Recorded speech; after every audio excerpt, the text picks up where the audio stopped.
Oh,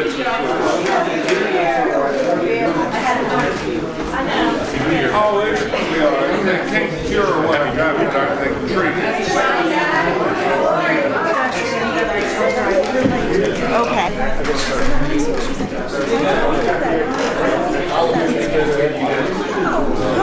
So they come in and have like, they have one down.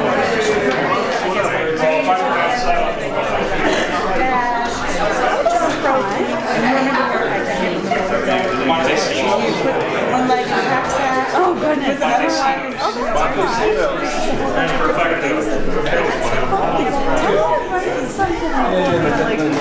I love that. Okay, that's awesome. Yeah. Totally put that up for us. That's cool.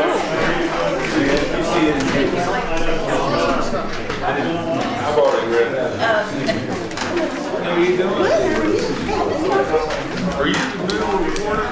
The reporter. What? Oh, okay. Now you see, it looks like you changed your hair. I did. Damn, I don't know what. How are you feeling?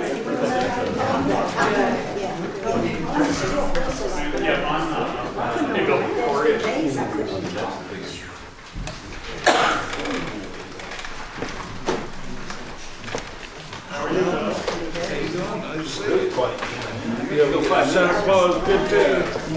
That's good to see you. Better say hi. Bill, I don't get hurt too bad.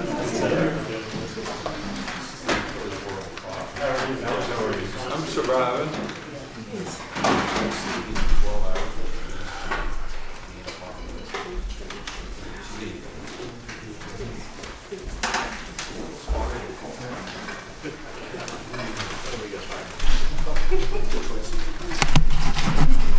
I had to see it in person to see what the change was. Huh? My wife said,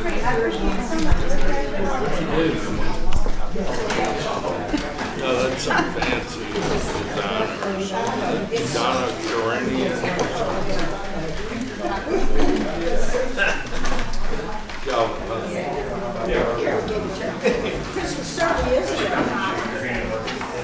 No, I always you get them with a solid shell. So this is better than something.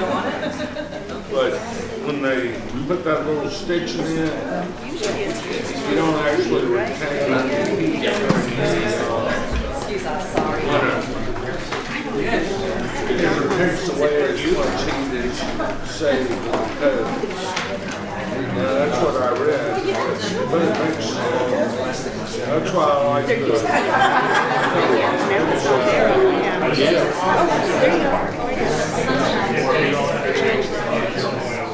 I was just thinking about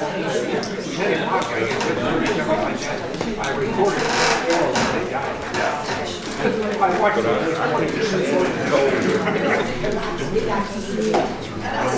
Yeah,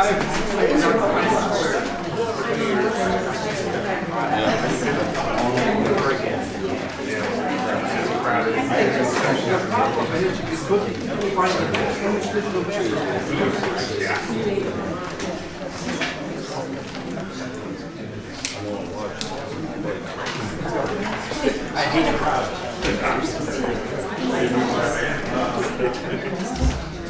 It really is.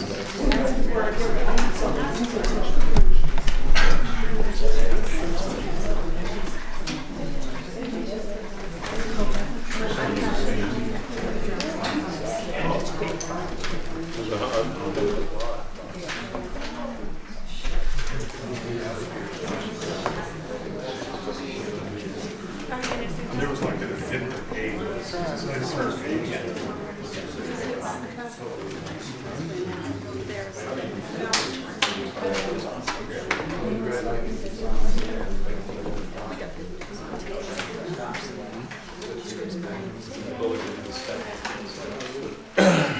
It's still tough. 158.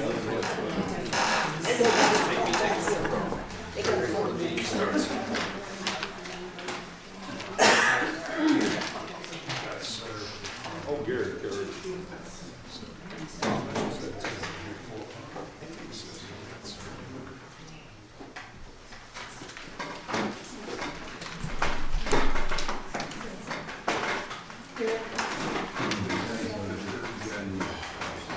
I need a camera to walk around with all this.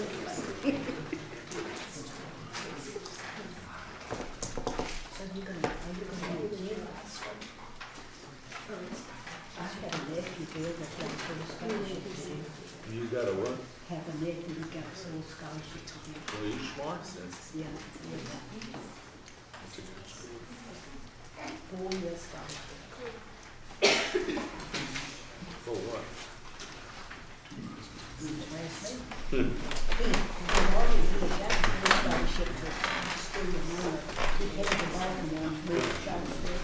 But he got but he's a scientist in Springfield. And whose boy is it, Susan? It's my sister Elizabeth.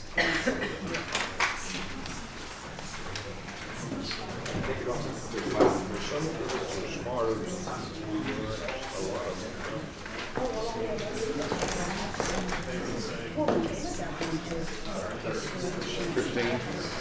Keep your hand.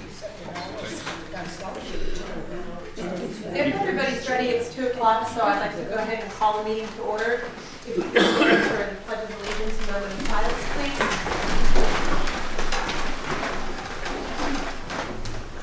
I pledge Allegiance to the flag of the United States of America and to the republic for which it stands, one nation, under God, indivisible, with liberty and justice for all.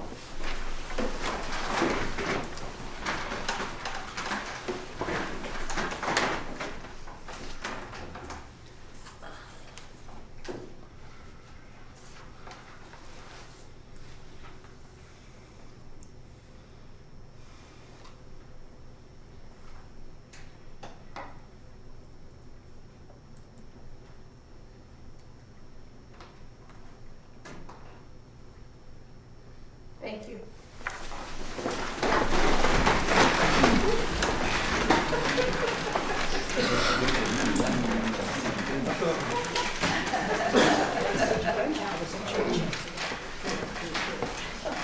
The first item on the agenda is the election, officers, appointments, and regular board members, and we will turn this portion of the meeting over to the county administrator, Mr. Curry. Well, thank you. As board members are aware, we don't follow any particular process when making nominations, but we can agree to follow a standard process if you'd like, and I would recommend that you open the floor to nominations, allow the number of nominations to be made, close those nominations, and then if there are more than one, simply vote with the name of the individual or the vacancy that you desire, and then we'll move forward that way unless there's any discussion otherwise.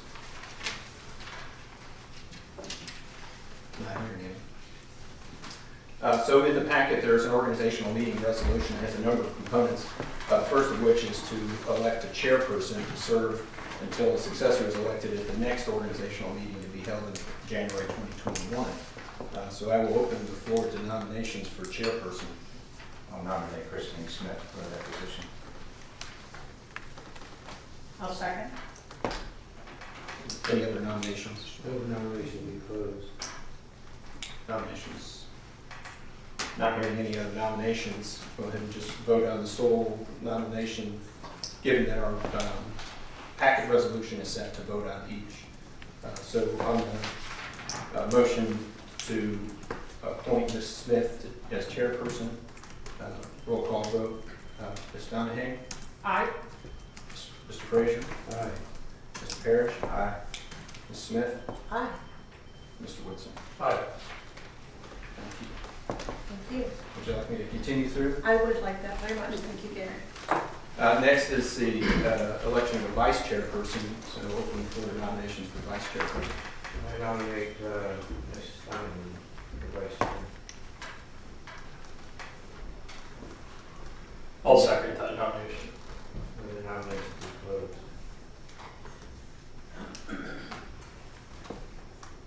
Is there a second to close nominations or any other nominations?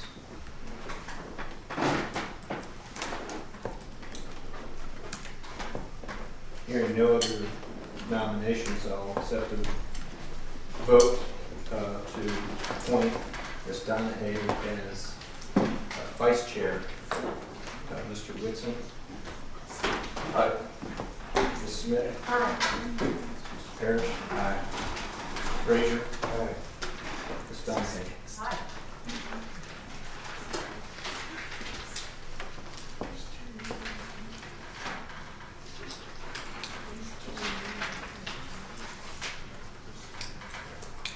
Next is the appointment of a representative to the Rappahannock Regional Commission. Generally, this has been held by the chairperson. I will accept the nominations for this position. I'll nominate Christine Smith for this position.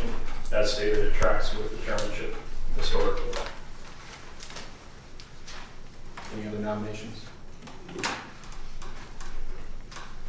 Have a second on the single nomination. Second. A roll call vote. Ms. Donahue to appoint Ms. Smith to the Rappahannock Regional Commission. Aye. Frazier. Aye. Mr. Parrish. Aye. Ms. Smith. Aye. Mr. Whitson. Aye. Next is the appointment of a Board of Supervisors representative to the Rappahannock County Planning Commission. So nominations. I'll nominate Debbie Donahue for that. Have any other nominations? I would nominate Ron Frazier for that. Any other nominations or a motion to close? I move that the nominations be closed. I have a second for, let's see. I'll handle this differently. Guess we'll take a roll call vote on appointing Mr. Parrish, or Mr. Frazier and Ms. Donahue to the Planning Commission. Please vote with a name. Ms. Donahue. Mr. Parrish. No, Mr. Frazier. Mr. Frazier and Mr. Ms. Frazier, Donahue. sorry. Mr. Frazier. Religion. Yes. Tax for later.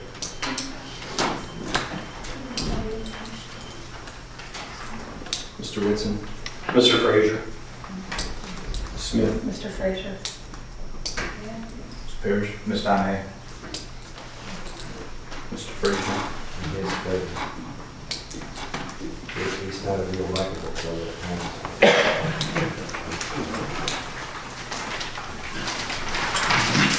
Next is appointment to the Rappahannock County Planning Commission for a representative from the Board of Zoning Appeals. Open nominations. Who was their nominee this year? They recommended, I believe, Mr. Connick, although he was not at that meeting. He, to my knowledge, has not been reappointed by the court. He's held over until another appointee is made. I'll nominate Chris Bird for that. He's been on board for a couple of years and doing a good job. Any other nominations? Well, typically we, as a board, have honored their request to have their representative. So I would put Mr. Connick in for Any other nominations? I move that the nominations be closed. And second, to close the nominations. second. Vote to appoint Mr. Connick or Mr. Bird to the Planning Commission as a representative from the Board of Zoning Appeals by the name, please. Ms. Donahue. So this is totally wrong, but I have a question. Okay. If Mr. Connick is not reappointed to the BZA, what happens? Our local ordinance states that there are 5 citizen representatives to the Planning Commission, and then 7 total representatives, 5 citizens, and 1 may be a Board of Supervisors member, and 1 may be a BZA member. Mr. Connick stops being a BZA member. I think it would be a bit confusing in that he's being appointed to a one-year term representing the BZA, but he doesn't sit on the BZA. I don't know how he can represent the BZA. So in the event that he would be elected, then we can put the stipulation that his term is only as long as he's on the BZA. I think that with the wording being may and not shall, I think that that's open for interpretation. I don't disagree, but general citizen would have a 4-year term and a BZA member would have a 1-year term. So I don't know what the term would be if he no longer represented the BZA and then the following year the BZA, we wanted to have represented the BZA. So. Well, this is the BZA appointment, so I think it would track with the BZA appointment. It would be no longer than 1 year. Correct.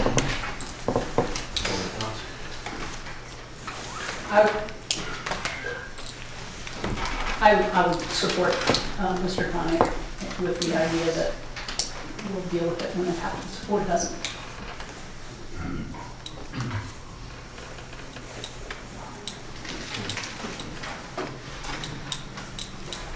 Mr. Frazier. Mr. Connick. Mr. Parrish. Mr. Bird. Smith. Mr. Connick. I'll support Mr. Connick along the lines of my colleague Debbie Donahue. I think it's regarding his term on the BZA, he's still a member of the BZA. He's been recommended by the BZA. I believe the tradition has been to follow the BZA's recommendation for appointment. We can cross that bridge when we come to it. I'm supporting with the idea that it is a 1-year term. For complete clarity, perhaps it'd be appropriate for, well, not in this resolution, a motion to set the term as 1 year, so there is no confusion later. Should we do that when we set the agenda for the regular meeting? I think we should do it now. Well, then I would make a motion that, as is the understanding, that this is the BZA representative position to the Planning Commission. The term of the appointment shall be for 1 year. Second. Motion by Smith, and a second by Parrish. All in favor? Aye. Opposed? Next is appointee to the Rappahannock River Basin Commission. Requires an appointee and alternate. First open nominations for appointee. I nominate Mr. Whitson for that. Second. I believe there are 2 positions, right? There is an alternate position. I'll nominate Chris Parrish as the alternate.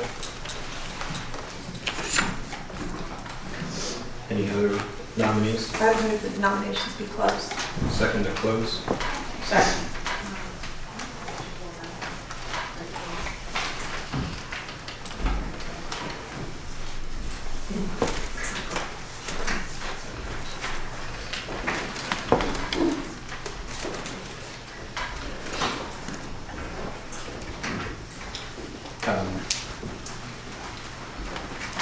Have a roll call vote to appoint Mr. Whitson as the appointee and Mr. Parrish as the alternate. Ms. Donahue?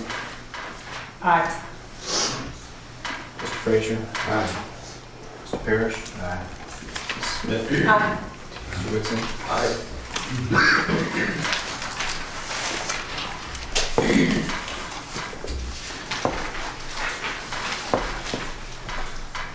Two appointees needed for the Public Safety Committee, who by definition serve on LEPC as well. Nominations for the 2 appointees.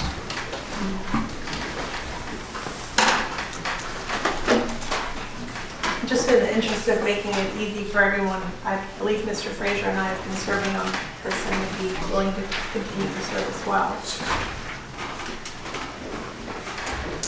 Is that a nomination? If Mr. Frazier will have it, it's a nomination. Second. Any other nominations? I would move that it be closed. Second.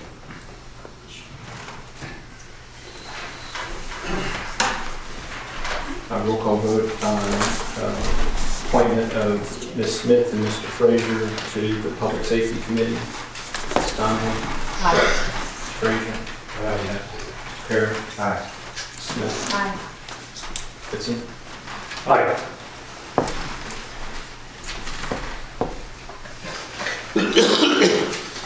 Next is appointment of a board member to serve on the Fire Levy Board. The nominations for one. I'd like to nominate Debbie Donahue for the board representative to the Fire Levy Board. I second and make a motion that the nominations be closed. I'm sorry. Second that.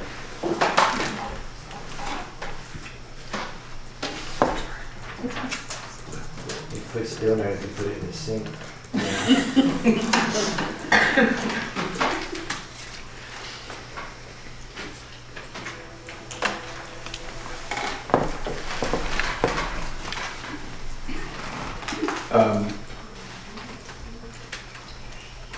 Roll call vote to appoint Ms. Donahue to the Fire Levy Board. Mr. Whitson? Aye. Mrs. Smith? Aye. Mr. Parrish? Aye. Mr. Frazier? Aye. Ms. Donahue? Aye. Next is the representative to the Rappahannock County Warren Regional Jail Authority Board. One position, the nominations. I nominate Mr. Parrish for that position. I decline. I nominate Ms. Donahue for that.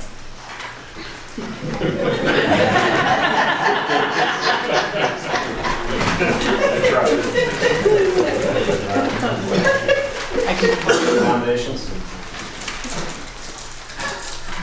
I am concerned that I'll be able to handle the workload, so I don't know how often these meetings Once occur. every other month. Every other month.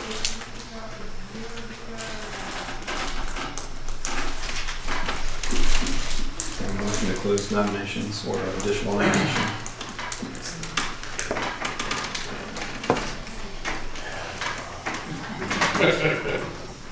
Can you remind me about the timing of these meetings? They are midday on Thursday. yeah, Third Thursday. there you go. Third Thursday of the month, every other month. I think it's 2 o'clock. Yeah, 2 o'clock. It's 1 and 2 o'clock. I would be agreeable to be an alternate, because it is a midday meeting and those can be challenging. I certainly would be happy to serve as an alternate if there is a conflict to attend any of those meetings. I mean, I'm appointed by nature of my position, so I attend each of these meetings. Yeah, the sheriff. The sheriff is appointed as well. They're talking under it. Yes, they are. They're short meetings. So, as it stands, I believe we have one nominee who's going to serve, possibly Ms. Donahue. Are there any other nominations or a motion to close? I would move that we close the nominations. Second. Second. A roll call vote to appoint Ms. Donahue to serve on the Rappahannock Warren Regional Jail Authority Board. Ms. Smith. Aye. Mr. Parrish. Aye. Mr. Frazier. Aye. Mr. Whitson. Aye. Ms. Donahue. Aye.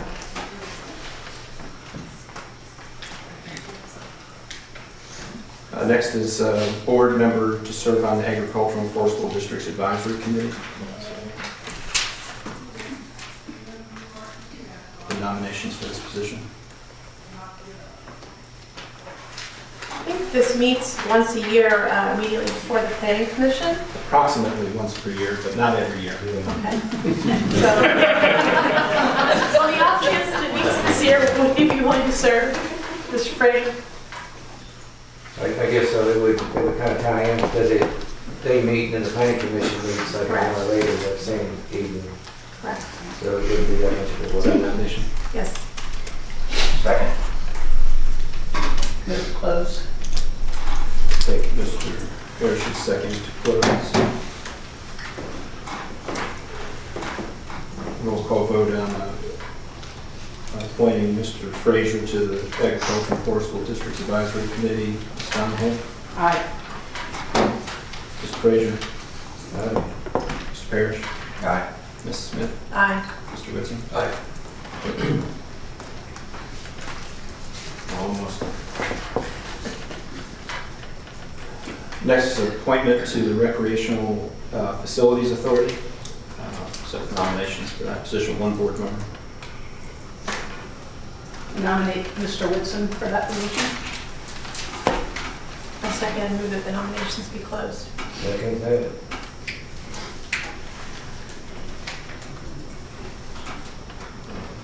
Roll call vote to appoint Mr. Whitson to the Rappahannock County Recreational Facilities Advisory Recreational Facility Authority. Ms. Donahue? Aye. Mr. Frazier? Aye. Mr. Parrish? Aye. Ms. Smith? Aye. Mr. Whitson? Aye.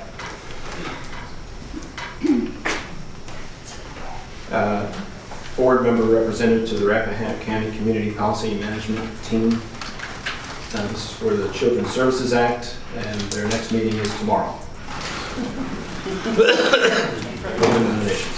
I nominate Mr. Parrish. Hopefully he accepts it this time. Any other nominations? I move that the nominations be closed. Second close. Second. Roll call to appoint Mr. Parrish to the CPMT. Ms. Donahue? Aye. Mr. Frazier? Aye. Mr. Parrish? Aye. Ms. Smith? Aye. Mr. Whitson? Aye.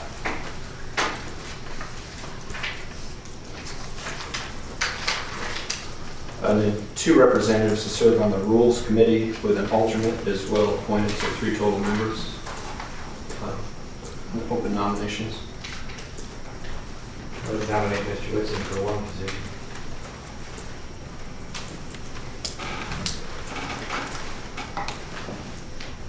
I'll nominate Mr. Frazier for one position on the Rules Committee, given he's been serving already. Any other nominations? Motion closed. I make a motion to close. I volunteer to be the alternate as well. Second that.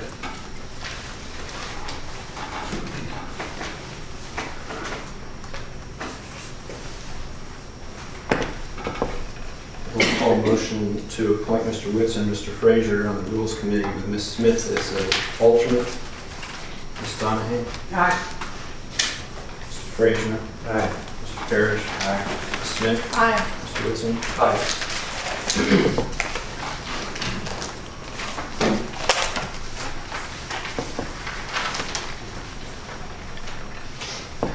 And lastly is to set your regular meetings for calendar year 2020. This is listed in the resolution as regular meetings of the board shall continue to be held on the first Monday of every month, except for the September 2020 regular meeting, which shall be held on the first Wednesday of the month. In the courtroom of the Rappahannock County Courthouse, Gate Street, Town of Washington, Rappahannock County, Virginia, unless changed pursuant to Section 15.2-1416 of the Code of Virginia. Regular meetings shall begin at 2 p.m. and at the conclusion of business scheduled for that time shall be recessed and reconvened at 7 p.m. There is further business to conduct. In the event the chairperson or vice chairperson is unavailable, declares that weather or other conditions are such that it's hazardous for members to attend any regular meetings, that meeting shall be continued until the immediately following Wednesday, and the other board members and the press shall be notified by the county administrator as soon as possible. Further, except as noted herein, in the event a regular Monday meeting date falls on a holiday recognized by the Commonwealth of Virginia, that meeting shall be held on the following Wednesday without action of any kind by the Board of Supervisors. No further notice or advertisement shall be required as to the matter advertised for regular meeting. Continued pursuant to this paragraph, these changes to the regular meeting schedule are authorized pursuant to Sections 15.2-1416 and 14.19 of the Code of Virginia. The board desiring to avoid conflict with the general district clerk chooses the same meeting will be on Tuesday, the next business day after the regular meeting date. I'd like a motion and a second to approve that meeting schedule. So I'll second it. Roll call vote. Any discussion? Roll call call vote. Ms. Donahue? Aye. Mr. Frazier? Aye. Mr. Parrish? Aye. Ms. Smith? Aye. Mr. Whitson? Aye. And that concludes the organizational portion of the meeting. Thank you, Gary. The next item on the agenda is the adoption of the agenda. I do know that there is one addition, or variation from the agenda that was published, which is that Mr. Nesbitt from VDOT is here to join us today. So it's been requested that we add the VDOT presentation under item G, presentations. And I wasn't sure if anyone had any other changes.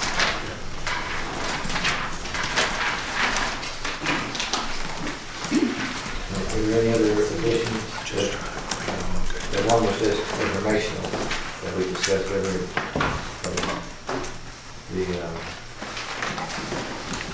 The one you said that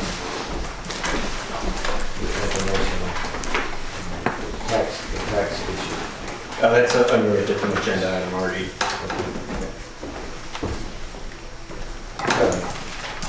Is there a motion to approve the agenda? As amended? Yes. I'll second. All in favor? Please signify by saying aye. Aye. Any opposed? Thank you.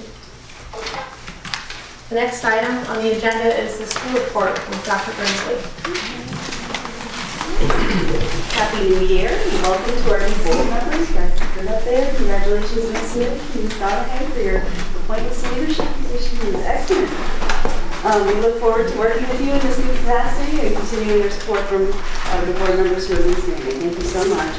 Our offices open back up after our winter holiday break today. Students will return to us tomorrow, hopefully well rested and rejuvenated. Just prior to break, we completed our fall semester SOL testing at the high school, and I'm very happy to report fantastic test results, including nearly all 5 of our tested math classes had just about a 100% pass rate. And biology tested above the 90% percentile in pass rate with 2 new instructors and a new framework teaching biology to 9th graders for the first time ever. So we're thrilled with those results. We could not be more pleased with the level of achievement our students earned per semester. We test many more groups of students in the spring, and we are confident that this trend will continue. Also, just prior to break, I'm sure you've read that we were able to hire an outstanding candidate as our new elementary school principal, Mrs. Lisa Gates. She was the top candidate after a rigorous interview process with a large interview team representative of all affected stakeholder groups. She was commended for her resolve and confidence in stepping up to handle many principal tasks already as the assistant principal in her first semester. Her strong, extensive background teaching struggling readers in specialized reading recovery, intervention, and early learning programs was a critical area of need in the leadership of our CES, as identified by the committee and in stakeholder surveys distributed prior to the interviews. In fact, she has already implemented key strategies that have shown great progress in strengthening the reading programs at our CES and empowering teachers to measure more frequent and periodic growth in reading. Her major goals are to ensure that every student shows at least 1 year's growth at the end of each academic year in every grade level, and that every student is at or above grade level by 3rd grade. We look forward to a very successful second semester with our new leadership. A current internal search is underway for the assistant principal position with the goal of hiring someone this month. More to come on that as the process unfolds. We are thrilled that we have officially launched the My Futures program, the children's savings account program that I've spoken about previously for about the last year and a half or so, where every kindergarten student who enrolls at Rappahannock County Public School automatically has a savings account open for them with $100 in that account. Throughout each year of the student's academic career, the student has the opportunity to earn an additional $100. Thanks to the hard work and generosity of a new nonprofit, Family Futures, and support from the Headwaters Foundation, private funding is now available to make this program a reality. The overarching goal of the program is that every Rappahannock County Public Schools student will graduate with a plan for the future, financial capacity, academic and personal skills to pursue that plan confidently and successfully. Additionally, this program will also offer free financial coaching, workshops, and events to parents and the larger community. For more information about accessing these free financial resources, please contact Jenny Capside at the high school. Our school social worker, Kathy Sigler, has worked together with the Department of Social Services to open a student clothes closet where students and families in need can access needed clothing, hygiene, and school items discreetly. If you know of someone who may need to access the closed closet, especially with the cold weather coming, because you guys know I don't close school because it's cold. I have warm buildings and food and hot buses, so they'll be coming in the cold. Please let us know. They can contact Kathy Sigler, school social worker, or either of the guidance counselors at both schools. And we do have access to resources where can get them what they need. Okay? Finally, Governor Northam has released his proposed biennial budget for the upcoming 2 years. We are happy to note that the budget does show that the school system will receive an additional $65,000 over this year's funding, despite the LCI adjustment. However, of course, there's always provisions with accessing that funding and what those funds could be used for. So his budget will call for a 3% teacher raise over the 2 years. Additional school counselor staffing, and then also some investments in early childhood and preschool. So we'll see how that kind of unfolds. There's a long road to go before we have an approved budget, of course, but that will give us a baseline anyway. And I will present the full local public school impact of the governor's proposed budget at next week's school board meeting. Gary and I are working on scheduling a budget work group consisting of each of us and one or two members from each of the boards, just to strategize and try to universalize some talking points as we're advocating for funding, especially with our unique situation, with our local composite index and the actual demographics and all those things we talk about every budget year. So I will send out another doodle poll to try to ascertain availability, and it will be pretty much based on that. And we just really appreciate your willingness to work together. And it would be great if we could have that meeting prior to our joint meeting coming up in February, because it'll give us some work to share with both boards at the same time. Anything to add to that, Gary? Well, thank you so much. We do appreciate your support of the public schools. We couldn't do what we do without your support and your advocacy, so thank you. Do you have any questions for me? Dr. Grimsley, I just want to say how excited I was to attend the board meeting of the My Futures board, and that's a great program. And we're fortunate to have people in the community to support that. And you're fortunate to have Jenny Capsa there administering it. My recollection, if I'm not mistaken, is it's the first program like in the Commonwealth of Virginia. Correct. And certainly one of the first in a rural area like ours. So congratulations to everyone involved. And I know some of the private citizens behind it are in this room. And I'm grateful to them and to all of you for putting that program in place so efficiently and quickly. Thank you so much. We're very excited. Thank you so much. Thank you, Dr. Cruz.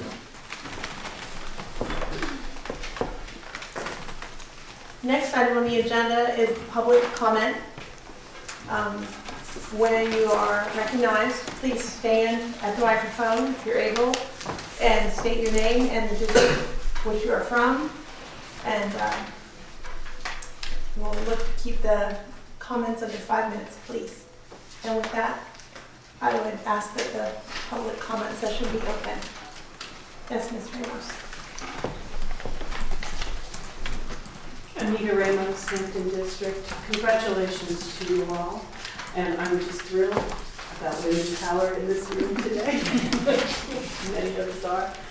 A very quick one before I start. I want to give kudos to VDOT. I drive through Vint Hill neighborhood all the time, and I didn't get a chance last time they were here to tell them how well the contractor did on the Vint Hill project that they were in charge of. It went fast, it went easy, it was wonderful, and most of us were pretty scared about how hard it was going to be to get back and forth on the highway. So I want them to know that they really did a good job. They picked the right people, and they, I'm sure, kept at them, and it worked out pretty well. So anyway, congratulations. Today is Epiphany. This is the day the three kings finally find their way to Bethlehem because they didn't bother to carry a map and ask directions. We know if there had been three queens, they would have brought diapers. Very nice. I have a few things to ask of the board. I don't ask too often. but there's a couple of things that have been on my mind for a while.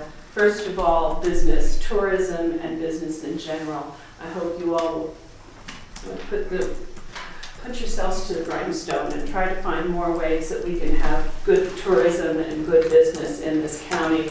And I think we need to look and see what other places are doing and not doing. We will not be having vineyards and find places to eat forever. And we need to look at our future. The signage question. I hope that all of you will look around at other places and hear and see signs that you like and don't like, and pass that on to planning and for your own deliberations when that time comes. I think we can do a good job, and I think this county very much needs some nice signage before you enter the county from all the various major directions, and something that will tout what we do here, because people ask me all the time in Fairfax, what in the heck do people do in Rappahannock? And I go, they do so much that they don't have any time to go to work. But I think we need to have some place where we're touting the fact that there's so many activities in this county that people coming to visit or coming to want to stay might want to be involved in. So look at the signs that you see on the highway everywhere. Take pictures with your cell phone about what you like and don't like. How's that for thinking about these sort of things? The General Assembly. I followed the General Assembly as part of my job for a number of years, and I know that what goes on in the General Assembly is more important to us than almost everything else in government, to tell you the truth, because they tell us what we can and can't do as a county. But you can go to them and ask them to do things for us.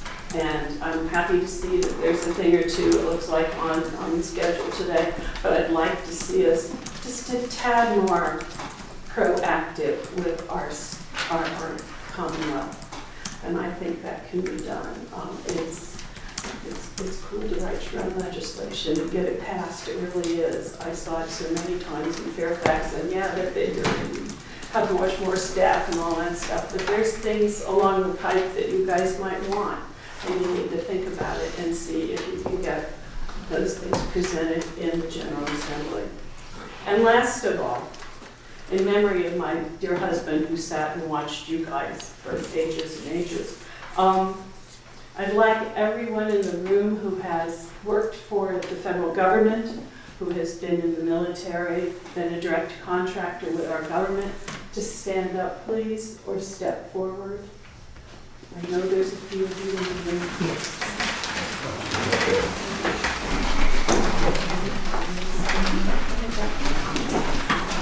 I personally want to thank all of you who have taken such good care of our country. And that's the most important thing of all, that you've done so much for us, and I know all of you have gone above and beyond your job descriptions to take such good care of our country. Thank you very much.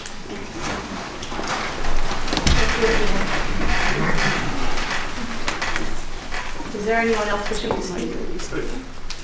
Yes, sir.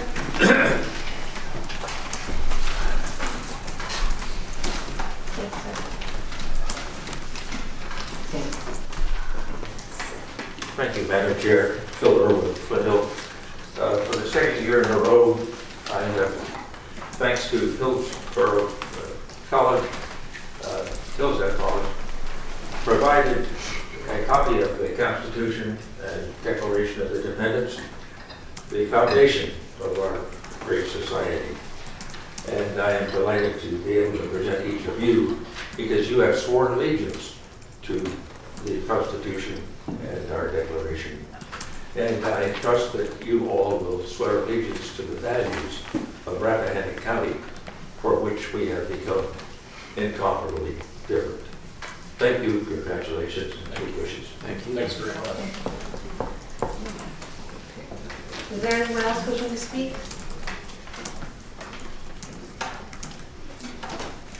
Yes, Mr. Gresham.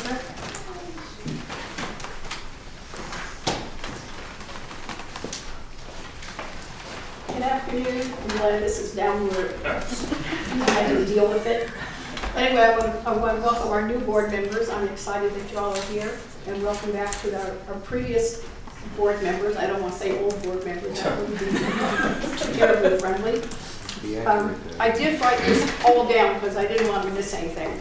I'm sure that many are familiar with the expression, a new broom sweeps clean. Not always the case, I'm afraid. I can tell you countless stories. Briefly, a friend, sure enough, not too much later, I heard a newly empowered manager state that there was no housing bubble, and things went downhill from there. Today, that company's a mere shadow of what it had once been. However, on a positive note, I can share with you about a cruise company whose sailings I enjoyed for many years. During that time, it has maintained recognition as the best small cruise line despite 3 ownership changes. Each new owner group realized the value of the employees who had demonstrated proven ways to provide excellent customer service and kept these employees throughout the ownership changes, even restructuring the tip system to better reward and acknowledge its employees' importance. So 2 examples, one detrimental and one positive. I think we're at a tipping point here in our county. How we choose to go forward to make sure we have a viable, thriving place for our Rappahannock community now and into the future. For one, our comprehensive plan is nearing completion. As Mr. Curry mentioned at a recent meeting, no plan is perfect. We can listen to what the consultant group stated, moving forward, leaving some topics to the next comprehensive cycle. Keep our planning commission intact so they can continue in the wise ways they have demonstrated. Additionally, thoughts on the building committee. I think the courthouse buildings are historical. If so, what grants could aid in their repair or restoration? Hiring a grant writer for many financial solutions for our county. Recently, a member of the Amosville Fire and Rescue found such grant funding. Bravo to him. Establish an economic development committee to regain jobs lost and find ways to encourage new businesses. By establishing a better broadband and cell capacities. We're lucky to have Debbie Donahue as a supervisor now, whose entrepreneurial business experience should be an insightful benefit. The Virginia State Code states affordable housing. We need a committee with the courage to educate our citizens about what that really is, how we can attain it. One young man stated the need for available housing at a recent meeting. And I want to get this with economic development. We're not looking for this huge, enormous push. 3% would be, I think, would be fine. We're not looking for this huge development thing. In conclusion, I used to have a poster that stated the importance of ecological balance in our world, stating, in the midst of it all, man stands, capable of destroying it all or living wisely in the world we love. I hope that our path forward here in Rappahannock is based on wisdom and not evil. Happy New Year. Thank you, Ms. Gershman. Anyone else wishing to speak? Yes, sir.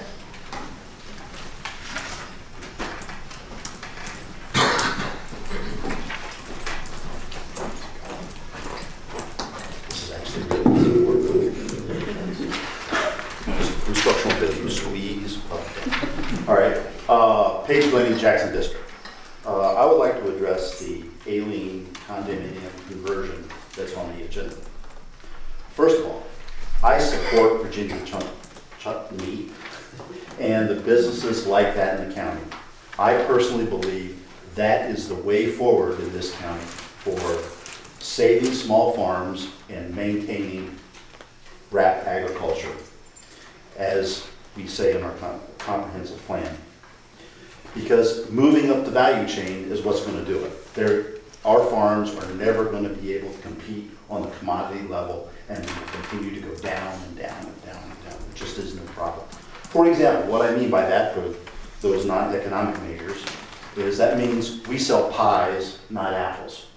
We sell hamburger, not feeder calves, right? But, sorry, I do not support this non-conforming method of getting there, all right? Processing of food and agricultural products has never been in our ordinance. Consequently, it could never have been approved, and it is never, so it can't be non-conforming, regardless or despite whoever showed up for the ribbon cutting. That doesn't make it in the ordinance. So it just plain can't be non-conforming. I request that you tell the Planning Commission to fix the ordinance. We need this change of processing food in the ordinance, right? To allow processing, just as it says in the application, processing, packaging, storing, etc., of agricultural products. And make the use a permitted use. You may still need an application, you know, if you don't want the new farms coming in here processing thousands of chickens. That's not going to happen anyway because we don't have the infrastructure, all right? It saddens me that the Planning Commission and the applicant, BZA chairman, did not take the initiative to fix the ordinance themselves when it came up. This tells me that you need to work on this Planning Commission. It needs help. It needs some change. And then the last question. What is the big hurry? Virginia Chutney has invested a lot of money. I don't think they're running out the door anytime soon. All right, maybe I'm wrong. All right, but why the big rush? Let's get it right. We're going to continue to find these little hiccups in our zoning application. I recommend we get them straightened out the way it should be and stop covering over or continuing the mistakes that were made in the past. We don't need to drag those people through the mud, but we just need to start doing things right. What are we going to do with the next company that wants to come in and process food or a food cup? How are we going to deal with that? Are we going to wait until it's right in our face? I would say get out in front of the problem. Thank you. For sure. Thank you. Anyone else wishing to speak? Yes. I just was wondering, I'm Alex Sharp with the Island Project, and I was just wondering when that subject comes up, if I may be able to answer questions. Yes. Okay, so I'll defer. We had this kind of pre-discussion about your wanting to speak. Okay, that's fine. And we will be glad to recognize you during that portion of the agenda. Thank you. Thank you, Alex. Anyone else wishing to speak? Yes, sir. Good afternoon, Pete Deacons, Hampton District. I want to welcome our new members and thank our previous members for all their past service. A lot of challenges ahead in the county and a lot of opposition to certain issues, one of which will be the cell towers. And I want to be the first on record, the first of the year to voice complete opposition to cell towers in any fashion, shape, or form. And I encourage you guys to, if you're looking for a role model for the new members, use H.B. Wood as a pattern, as a consensus builder, somebody who listens to the constituents, and that's what I'm going to encourage you to do, is listen. If there's mass opposition, that's a pretty clear message. Good luck. I'm looking forward to it. We're going to watch it like a hawk.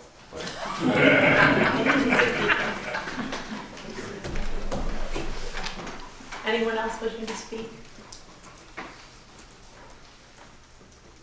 And with that, I declare the public comment period closed. I was going to ask you, Mr. Curry, to please walk us through the consent agenda. This is our second part of the consent agenda. Yes, on the consent agenda this afternoon, we have adoption of the minutes that were attached to the agenda materials and were distributed to the board in advance. We have accounts payable, which does include a payment to Walker Jones for legal services, for which you may choose to read the declaration which is placed before you. There are no supplemental appropriations. There is one item regarding the contingency budget, and that would be to assign $7,000 to be used with our consulting engineering firm to prepare propagation maps for the cell towers nearby the two proposed towers. We have recordation of the abstract of votes from the November elections, which just records them into your minutes. And then approval of the resolutions commending service for your appointed board members, Mr. Brzezinski, Mr. Welch. Point of order, Madam Chairman. As you may recall, very time with but I have to leave for part of the December meeting. I'm not sure exactly what I should do to vote on the minutes. I was not here for most of the afternoon session. But you certainly don't need to have been here to vote in favor for them. But if you'd like, you can pull them out of the consent agenda and vote it. I really should abstain from the adoption of the minutes. Again, if we either do it that process, or I would have to abstain from voting for the consent agenda. There may be others that also wish to abstain from approval of the minutes, so we may want to pull those out this time. And as noted previously, it takes one board member to request an item be pulled out of the consent agenda. Am I hearing that? Yeah, but now, this is a unique situation. With the two members not abstaining, would they be able to approve the minutes? Yeah, I believe a 2-0-3 vote would approve the minutes. Yeah, I think because of abstentions, it could have been right. Okay. If we could hold the minutes for the consent agenda, I would appreciate that. Madam Chair, Yes. I'm a proponent for efficient meetings, and I'm grateful for the consent agenda approach. However, I do request that we pull from the consent agenda the item marked number 4, which is the contingency spending of $7,000 for a study by federal engineering, given citizen interest, including Mr. Deacon's interest in the cell tower question, and given this is a contingency spend, I think it's best if we at least let the public know the details behind this, and I believe some questions for board members would also be useful just to flesh out exactly what we're seeking. So with your approval, I request that we pull that from the consent agenda. Doesn't require anybody's approval. Right, we'll just pull it out automatically. And are there any other items of concern you need to remove from the consent agenda? So the consent agenda then includes items 2, 3, 5, 6, and 7.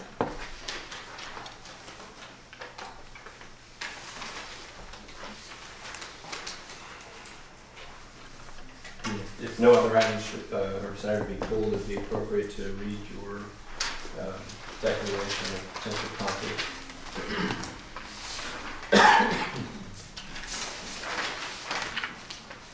So pursuant to the Code of Virginia, Section 2.23115H, as a Board of Supervisors member, I may have a personal interest related to the approval of the accounts payable process that includes consideration of the payment to Walker Jones.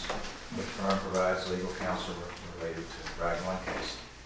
The nature of my potential personal interest is the fact that the named firm is providing for my legal defenses as an individual and member of the Board of Supervisors. I certify that my involvement in action is as a group of 3 or more members of the Board of Supervisors which are affected by the transaction, and that I am able to participate in the transaction fairly, objectively, and in the public interest. Pursuant to the Code of Virginia, Section 2.2-3115H, as a Board of Supervisors member, I may have a personal interest related to the approval of the accounts payable process. That includes consideration of the payment to Walker Jones, which firm provides legal counsel related to the Bragg 1 case. The nature of my potential personal interest is the fact that the named firm is providing for my legal defense as an individual and member of the Board of Supervisors, as a member of the Board of Supervisors. Let me clarify. I certify that my involvement in action is as a group of 3 or more members of the Board of Supervisors which are affected by the transaction, and that I am able to participate in the transaction fairly, objectively, and in the public interest. Pursuant to the Code of Virginia, Section 2.2-3115H, as a Board of Supervisor member, I may have a personal interest related to the approval of the accounts payable process that includes consideration of payment to Walker Jones, which firm provides legal counsel related to the Bragg 1 case. The nature of my potential personal interest is the fact that the named firm is providing for my legal defense as a member of the Board of Supervisors. I certify that my involvement and action is as a group of 3 or more members of the Board of Supervisors which are affected by the transaction, and that I am able to participate in that transaction fairly, objectively, and in the public interest. Pursuant to the Code of Virginia, Section 2.2, 3115H, as a member of the Board of Supervisors, I may have a personal interest related to the approval of the transmittal process and include consideration of the payment to Walker Jones, which firm provides legal counsel related to the Bragg 1 case. The nature of my potential personal interest is the fact that the named firm is providing legal defense for individual members of the Board of Supervisors. I certify that my involvement in action is as a group of 3 or more members of the Board of Supervisors which are affected by the transaction, and that I am able to participate in the transaction fairly, objectively, and in the public interest. Pursuant to the Code of Virginia, Section 2.2-3115H, as a Board of Supervisors member, I may have a personal interest related to the approval of the accounts payable process that includes consideration of a payment to Walker Jones, whose firm provides legal counsel related to the Bragg 1 case. The nature of my potential personal interest is the fact that the named firm is providing for my legal defense as a member of the Board of Supervisors. I certify that my involvement and action is as a member of 3 or more members of the Board of Supervisors which are affected by the transaction, and that I am able to participate in the transaction fairly, objectively, and in the public interest. With that, unless there's any additional discussion or vote to approve the consent agenda, less the minutes and the contingency item. I move that we approve the consent agenda minus the 2 items that have been moved out of it. Second. Second. All in favor? Aye. Aye. Any opposed?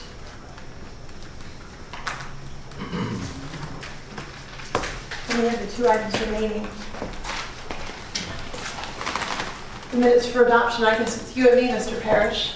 I would move that we approve the minutes as presented. I'll second that.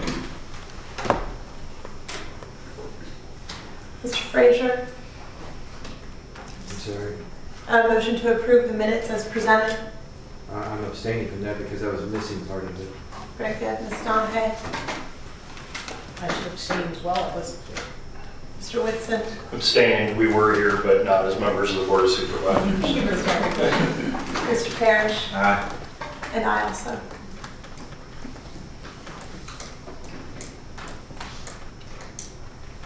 And then the other remaining item for the consent agenda is the contingency budget item 4. Mr. Curry, did you have any additional details to add to that? Or? I can. At the last board meeting, the board requested that I look into having our consulting firm who works with the public safety radio system see if they can prepare propagation maps for the Sperryville Tower and Boston Tower to see how they would, how the coverage would overlap the area proposed for the new Scrabble and Woodville towers. I thought at that time that the cost wouldn't be very high and I would just charge on with it. I saw a proposal at $7,000, and given that magnitude and the fact that they told me they could have it done by the end of this month if I gave them notice tomorrow, figured I'd put it on the agenda and have the board authorize it, $7,000. So it's to prepare propagation maps for the 2 existing towers to understand how that existing coverage provides service, projected service in the area between those 2 towers. So once we get providers on these existing towers, we will know how far they go, and we're going to find that out automatically when that happens. So I just wonder if this is putting the cart before the horse, projecting like that. the T-Mobile has already installed equipment on the Boston Tower. I was led to believe it would be functional by now.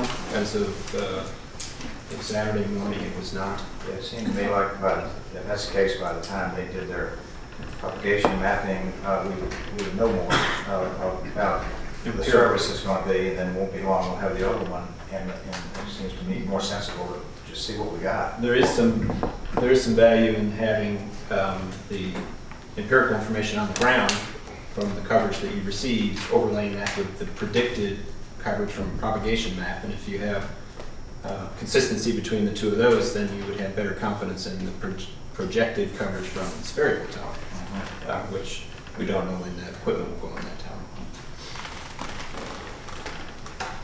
Yes, Mr. Wilson. My concern is currently we're relatively defenseless in terms of having our own empirical information to consider in light of the pending applications in Scrabble and Woodville. One point of clarification, maybe Mr. Curry can help with this. The Planning Commission approved the Scrabble Tower site, but did not approve the Woodville site. Would it be possible, and you might not be able to answer this now, but with the $7,000 estimate for the propagation study, would it be possible to bifurcate that study so it looked at theoretical propagation between Boston and Sperryville, and then a second set of analysis that took into consideration what the propagation would look like if Scrabble was put up? The Planning Commission recommended approval and disapproval.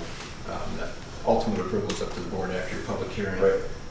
I can't speak for the cost. I suspect it may be a little bit more. I'm guessing that a good amount of the $5,000 is the time it takes to get set up and get the scenarios in place. And then once that's done, fixing them to a different location and time is probably not too hard. But I can't guarantee that. If I could, Yes, Madam Chairman, I have to agree with Mr. Wilson. I think if we have these applications in front of us, we can't argue that. I mean, that's a fact. So I think the more knowledge that we have going into the discussion and approval process or disapproval process would be, a great benefit to both the board and the public.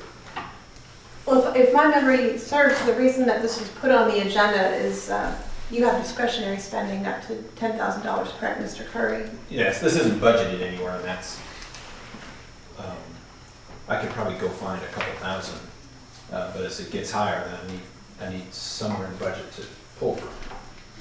And this, I appreciate you seeking buy-in from the board in the beginning in case it did escalate, but I'm in favor of it, at least because it gives us information that we don't have, or it could give us that information right. Well, and that was my intention, bringing it forward with my position on the Planning Commission, is that I didn't feel like we had all the information that we needed from a technical standpoint to be able to review those applications thoroughly, especially since the propagation maps that are included in the packet for the tower on the Eldon Farm site in particular don't include changes to the tower height. So that wasn't taken into account related to propagation mapping from them either. So if there's a way to have all of the scenarios represented in line with the current applications, that would be my preference as well. I guess what I can tell you is that the proposal I received was $7,000 for 2 sites, and I suspect it would be some more for 3 or 4 sites.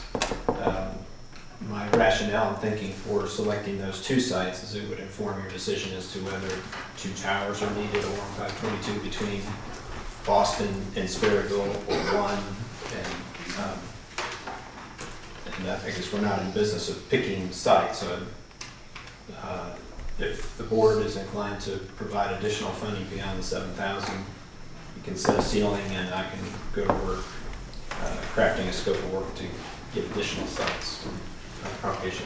I know there's no way to hold you to this, but what would you think would be an acceptable amount to get off 4 times 4? Do you think 12 would be acceptable? Or does that seem like a reasonable number? I have no way of knowing. I would guess 10, but I have no idea. Which is under your discretionary. Yes. Madam Chair, Yes, sir. just one point to add. Reviewing Virginia code applicable to these types of applications, as I said at the outset, I believe we're defenseless absent additional information. I think it's important that we have something with which to work should we reach a decision to deny the applications. My other concern is a common sense one, which is we have a tower in Sperryville that everyone can see that currently provides no service. We have an infrastructure company which they've described themselves as a commercial real estate company. They're erecting these towers with little consideration for the timing of urgency of actually getting service providers up on those towers. So it makes me very nervous without some kind of propagation information in our hands to let the shot clock continue to a point where we're going to have to decide to allow a company to build a tower that might or might not be needed. And so I just want to underscore that point, because without this information, our hands, I believe, are really tied in our ability to deny the applications. Well, meanwhile, I think that we'll provide an incentive for the company to get providers for this variable tower if we waited and didn't go through this process for now and see what it does. And it's just if we line up the road towers, if there's no providers, it's not going to help anybody. And I think it will provide an incentive to this company to get, like I say, to get providers. So I don't see what the rush is.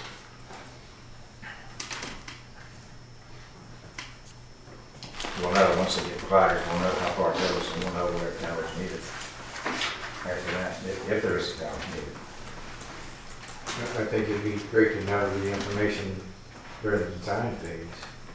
I guess that was my main concern, is that I don't anticipate, the date that I'd heard was the end of January for this Boston Tower, if I remember correctly. And the date I heard for the Sperryville Tower was spring, if I remember correctly. And that means when we have to reach our decision at the end of February, we may or may not know the coverage areas for the two towers that are currently approved and built. I should make you aware that we did receive correspondence today from CWS suggesting they may be seeking a further extension of the shot clock, although we haven't heard back from them. They know today it's going to be assigned. Do you have any motions or additional thoughts on this item? I think I put forward a motion that we approve initially for $12,000 for this agenda item. Just to clarify, that's to include the original scope of work for the two towers, plus the additional scenarios for the two proposals that are currently scheduled for approval at the end of February. It's kind of long for me to remember, but yes. Sorry. Tracked out a little bit more than I thought I would do. Some of those. I second. All in favor, please say aye. Aye. Aye. Any opposed? Nay. Thank you. The next item on the agenda is presentations with Mr. Nesbitt.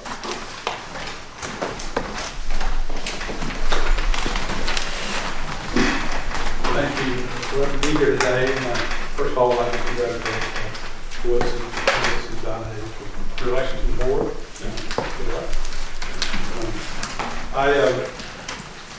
The report I had is a month-to-month report. It's not, I don't think, the third month of December, but a lot of changes from the previous month. Our maintenance forces are pretty much tied up with performing routine maintenance activities, preparing for winter weather operations, which right now we're scheduled to have an inch or two tomorrow. So we spend a good deal of time with making sure that all our equipment and everything is in order for our winter weather response. Really the only couple things I bring to your attention is as far as rural rustic projects, we are South Post Road is our next project on the list. We are currently on Turkey Ridge Road, and we'll hard surface that road as soon as the weather permits in the spring. It's already prepared for hard surfacing. South Post Road is a road that has moved up on schedule. Somewhat we hope to get on that in October and get started on South Post Road. With that would be Kaiser Run Road is our only other road on the list. So we will be looking to reviewing our funding, and the cycle will be coming up again for review here in the spring for potential additions to this road. As far as we did have a couple of traffic engineering requests. One of them was to look at Long Mills Road for additional signage for an area that floods from time to time. And currently we do have a warning sign up, road floods warning sign, which the request is for additional sign that shows the actual depth of the potential flooding. And our traffic engineering section reviewed that, and the guidance from our manuals are not, they're fairly gray, but they felt like the current warning sign was adequate for the conditions that we're experiencing without any additional specific information.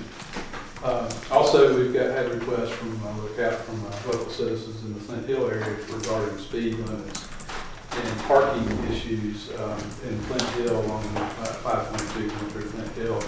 And we have made some signing adjustments with the speed limits, and we also will be making some more signing adjustments, and also pavement marking adjustments to better define the site areas at a couple of the key intersections. I'm not sure whether those, I didn't have a chance to ride it through there before coming to the meeting. I'm not sure if those have been done yet, but we are planning on putting some some pavement markings at the intersections for sight distance, especially at the 641 intersection there as you come into town. We did have a radar speed detection sign up there a month or so ago, and I feel like that was helpful, and we'll be bringing that back up there on occasion. And I would suggest that if there's other locations that the board would like to have that type of equipment, that we'd be happy to put it into our rotation. We've got 3 counties that we kind of move it around, but usually we'll put it somewhere for a couple of weeks just to get people's attention. Sometimes people don't know that they're speeding, or that helps sort of get their attention. So we'll offer that up too. We offer the new board members that I'm available. If you have an issue, a constituent that you need to help, certainly let me know. Let Mr. Curry know. We'll be glad to respond and do what we can to help answer any questions that you have. Currently have a meeting set up with Donna Hay to discuss roads in Chester Gap. Yes, A couple weeks, or next week actually. But like I said, not much has since the last meeting or last report. So if there's any questions that the board may have, I'll be glad to try to answer them. Thanks very much, Mr. Nesbitt. 2 interrelated issues that have crept up on Mount Marshall Road, which is 625. It's a branch off of Harris Hollow Road, which is 622. You had Todd Wilker out there recently working on what we call it the pavement apron that leads to the gravel, what then is an entirely gravel road, which then reaches a terminus at the Mount Marshall Trail and then into the national park. I wonder if someone could look at that apron and see whether or not it could just be paved instead of patched. Although the patching was helpful, I think, for the residents down there. It's still pretty rough. And then the interrelated issue, I've heard from a number of constituents who live on the road. Apparently there's a Washington, D.C. hiking club that's driving 55 passenger tour buses down Mount Marshall Road. And that might or might not be something that we can address, but I just put that on there, and I'll follow up with you separate from this meeting, maybe talk about it further. But clearly that's become a regular pattern, which is causing great wear and tear on the paved section, which is just a relatively short section, then also the gravel after that. Okay. Yeah, we might need to include Sheriff Compton on the discussion. Thank you. Yes. I am wondering with the speed camera, that's not the camera, but the speed unit that you can put up, how much data is obtained from that unit? That is a fairly old unit, and it really doesn't have that type of capability.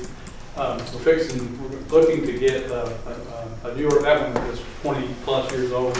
It's in the shop half the time, but I'm looking to get a newer model that will collect data and collect, like counts, and it'll give us a lot more information on average speed, heat speeds, things like that. That would be great. Yeah. I have a question along the same vein. I think that it encountered a problem shortly after being set up in the Sperryville area and stopped registering or showing the speed limits on the display. So as soon as it is operational and back in the area, it would be nice to have it back on that stretch of 211-year-old hollow where it had sat for a while recently. Right. Yeah, it's like I said, it's old, it's having some issues, so we're going to have to get a replacement for it. And hopefully it won't take too long to get it, because it's not going through Richmond. It's something we can do locally. Okay. Thank you, Mr. Master. Okay, well, thank you. I appreciate it. Thanks very much.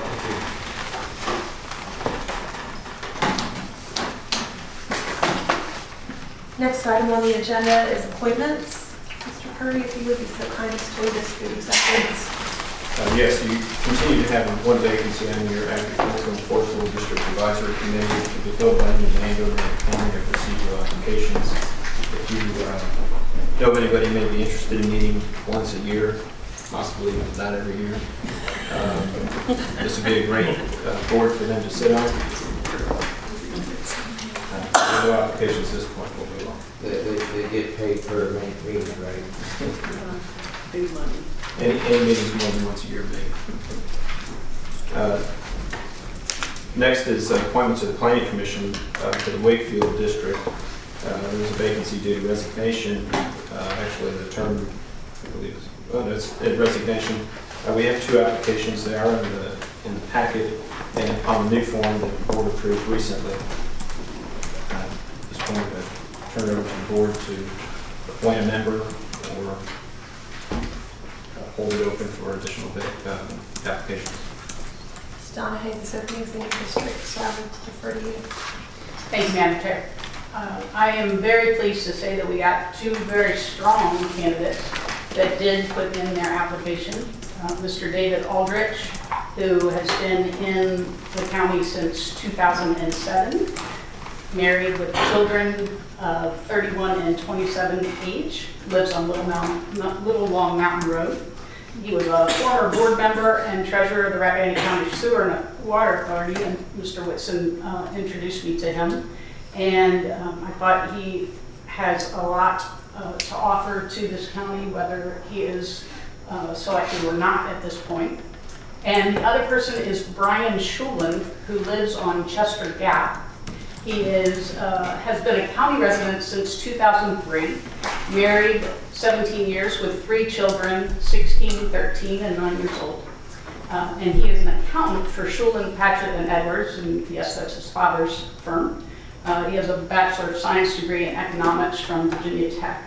He was on the Cedar Creek Battlefield Foundation board for 6 years and the Piedmont Dispute and Resolution Center in Warrenton for 6 years.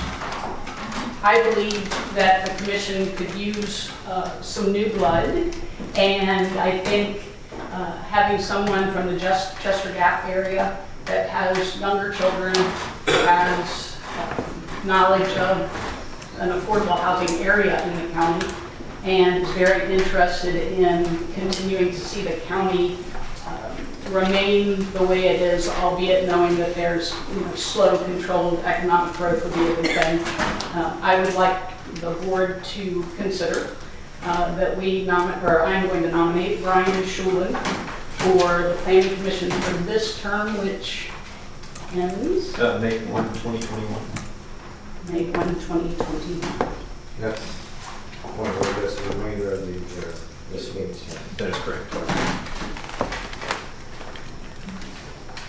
Do we have a nomination? Do we have a second? Or any additional discussion? Madam Chair. Yes, sir. I want to thank Ms. Donahue for her thorough work on finding good candidates for the seat. I think we all want to see the Planning Commission perform well. They've been dealing with a lot. A lot has been on their plate, and I think we all agree on this board that we need organized, logical people there, especially with regard to organizing review of zoning ordinance changes and keeping track of those change requests that come from this board. As Ms. Donahue mentioned, I had recommended David Aldrich, with whom I worked on the Rappahannock County Water and Sewer Authority. He's a terrific professional, and I think it would have been a great addition to the Planning Commission. That said, I fully respect the work Ms. Donahue has done to vet both applicants, and I'll support her recommendation. I would like to say, though, that now Mr. Aldrich's name has been brought back into the county government fold. I hope that we as a board can find a way to involve him some other way if Mr. Schulin is in fact appointed to this position on the Planning Commission. But again, thank you, Ms. Donahue, for her work on this. That sounds like a second. I'll second. Is there any further discussion on this? If there's no further discussion, I just wanted to also echo what I have heard and how very much I appreciate the aptitude of both applicants for this position. And I think either one of them would have been a credit to the Planning Commission and a true resource to the Planning Commission. That makes me remember my sentiments from before I was even elected to serve on this board, that I wish we would expand the Planning Commission. I know the state code allows us more appointees. I was going to discuss it after the vote. If Okay. you'd like to, Well, then I won't include it in the discussion. Maybe we'll take it up after the vote. since this is an action item in the planning commission, I just thought we could do a follow-up on that. Very good. I appreciate that. Thank you, Mr. Frazier. All right, we have a motion and a second then. All in favor, please say aye. Aye. Any opposed? Thank you. Did you want to continue, or did you want me to give you my thoughts on the subject, Madam Chair? If you wanted to speak to it, that would be great, Mr. Frazier. Well, since the board had the foresight or the suggestion, anyway, you appointed me to be your representative on the planning commission, I already have a recommendation to make. Having served there a number of years previously, it was my position, it wasn't my idea, but it had been brought forth by members of the public, that exactly like you said, the state statute allows for the planning commission to be from 5 to 15 members. I think, 15 may be a bit of a burden, but we have 7, and since the state code allows that, and we have applicants that have put forth their name at numerous times for some of the vacancies, including Mr. Aldrich, I would be prepared to make a motion that we do in fact enlarge the planning commission at this point to get some of this work done by adding at-large members. And every name that I would put forward is previously put forward in application and then looked at and voted by members of this board at different times. Local ordinance, that's 170, 139. I understand. I understand our ordinance is in violation, if you will. It's not in sync with the state code because the state code says it can be from 5 to 15. Our ordinance limits it. I don't see how that's Well, I would suggest the ordinance enables a number within 5 and 15, and that's 7. And I think you past boards have self-limited you locally. It would be my recommendation to modify that ordinance.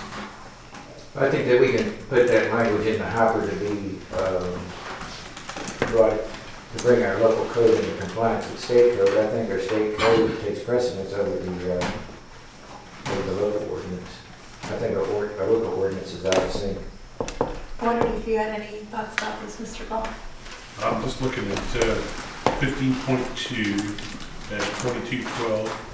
A local planning commission shall consist of not less than 5 nor more than 15 members appointed by the governing body, all of whom shall be residents of the locality, qualified by knowledge and experience to make decisions on questions of community growth and development, provided that at least one half the members so appointed shall be owners of real property.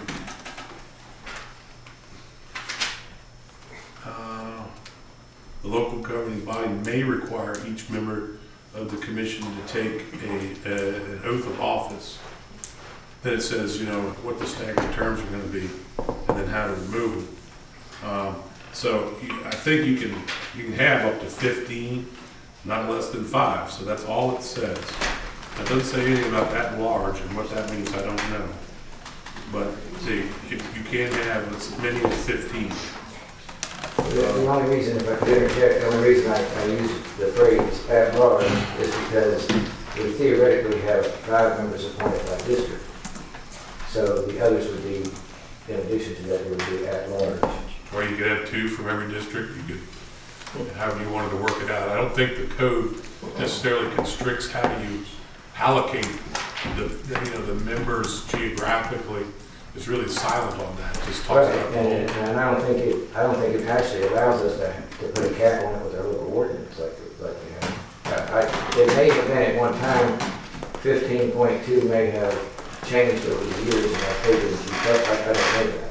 Let's see, the last amendment to 15.2, let me check the supplement, 2212.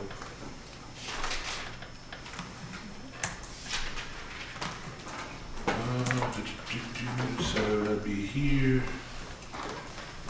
Let's see, 1950, 1960, 62, 74, 86, 88, 97, and 2006 was the last amendment to 2212. So I would think that I don't see any restriction. I think where you would become violative of the state code is if you had more than 15 or less than 5. Whether or not our code needs to be changed to just say the same thing, I would argue that it should, just out of clarity, just to have it, just parrot the exact words of this statute 2212, not less than 5, more than 15. And then it's kind of up to the locality how you're going to divide those, and if you wanted to have appointments by district, that's fine too. I don't see any reason why that would violate this. Or if you wanted to call them at large, but does that large mean that they don't get a vote? Those kind of details would have to be worked out. I think you set a bad example if we decided not to follow our own ordinance. And first, if we're going to do this, we need to change our ordinance first, and then that would give us an opportunity to discuss a cap on the, I think if we had 15 members on board, it would be pretty cluster. I'm not recommending 15 at the beginning, but I think our ordinance has actually been valid that language. I think we need to change the ordinance first. If we just ignore our own ordinance, it's not a good example of the public. But I know one time y'all went to follow the ordinance, and 2 years later we actually have to rescind it because it was invalid. So I think it's a good move to get this work done. We've got a lot of work to do. I wonder if we could continue this discussion in the evening session. Would you be able to look at the local language with the language and compare it to the state and let us know this evening if this is something we can take action on now? Yeah, and I think that I can do that. I was going to do that. Thank you, Mr. Goff. Move to the night evening. Yes, continue to the evening session. Thank you. Thank you. And I guess at that point we'll continue it under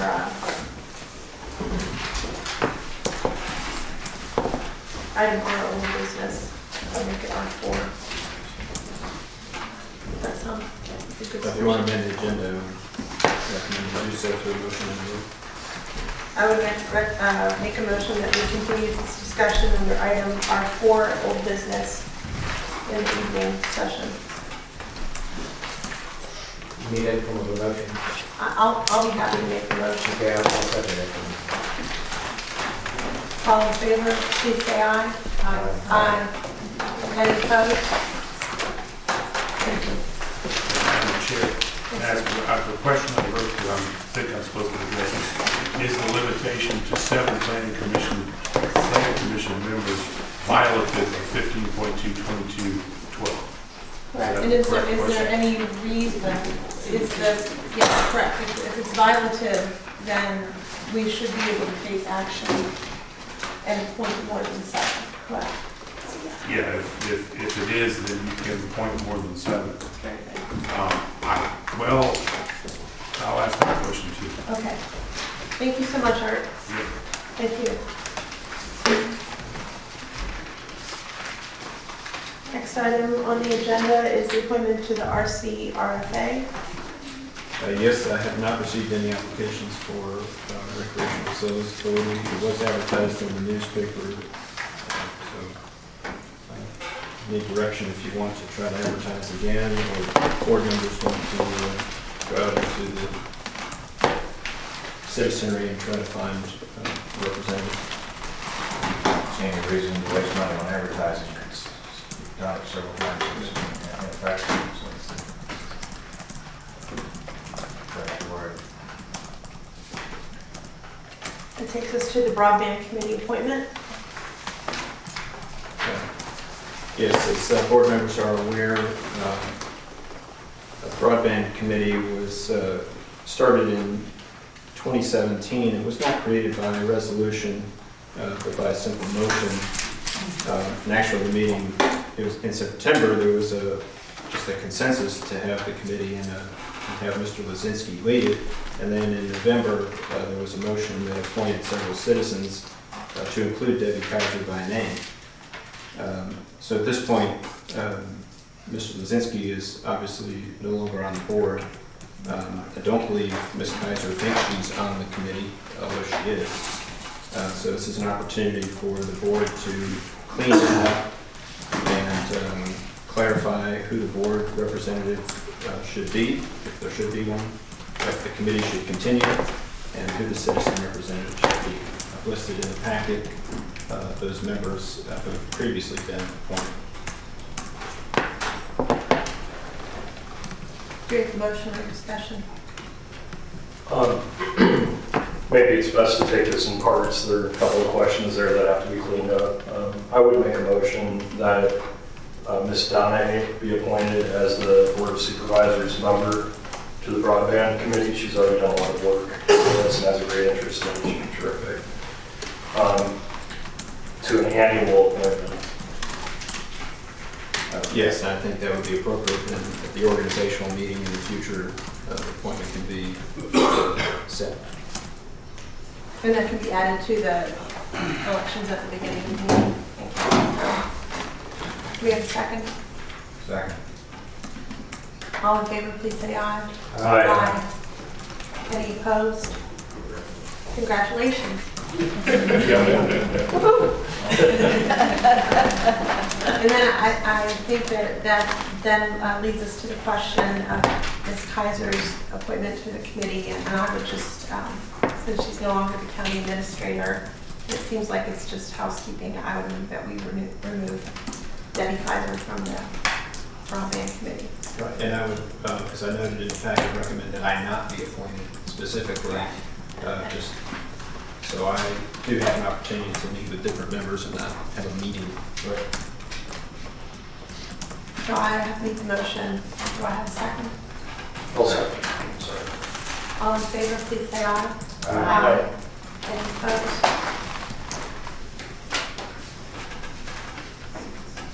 Madam Chair, I do know that Mr. Lazinski has the interest to remain on the committee. I assume there's no issue with that. Is that correct?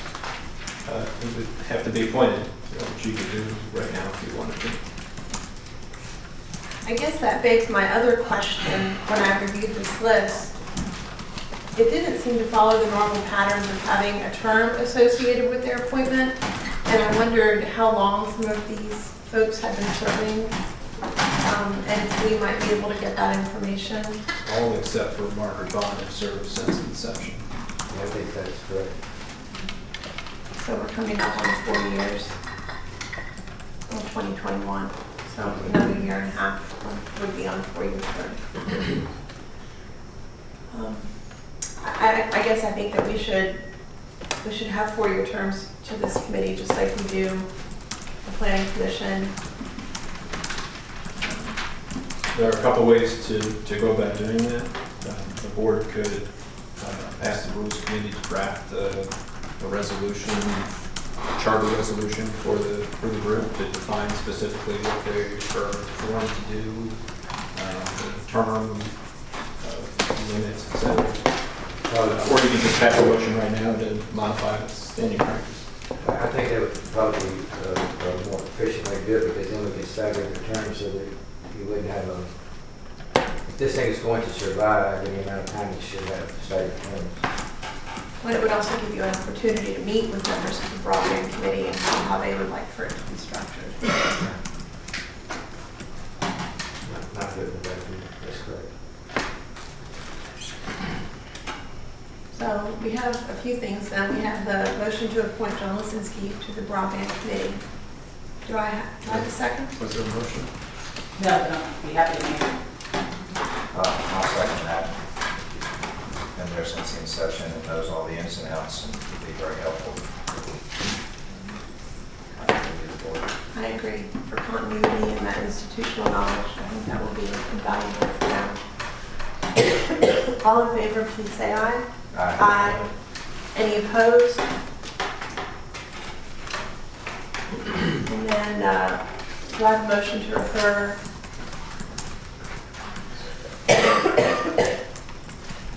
the structure and the term limits for the broadband committee to the rules committee? I have just one question. From a technical standpoint, how would those terms be, what would they be? There you go. Thank you, sorry. Would it be 4 years after their date of appointment, or? And right now, they're essentially forever at the will of the board, pleasure of the board. So you would, the rules committee would formulate the charter resolution that defines that, and they stagger them in, half of them 2 years, half of them 4 years. Okay, yeah, that's my question, because if we set today as the date, or whatever it is, they'd all be on the same term, and we'd have total board turnover, so. And there may be some willing to cycle off, Okay. sooner than others, and hopefully it would be an opportunity for the rules committee to work that. You've got to have it with the state code, the planning commission. First, one member would be for 1 year, then 2 years, then 3 years, and then if they're 4-year appointments, Great. then that's a good template to go by. Somebody smarter than me came up with that. When you're on the rules committee. But I found that, so I thought maybe I could use it, but I'm not going to take credit for it. Do we have a motion to send that to the rules Yeah, committee? I would make that motion, I think it's a good idea. And a second? I second. All in favor, please say aye. Aye. Any opposed? Thank you. Is there any other housekeeping to do for that committee? Not that I'm aware of. Takes care of it. And we didn't appoint you, Gary, either. Thank you. Very similarly, you have the building committee, which was formed by motion of the board at a February 5, 2018 meeting.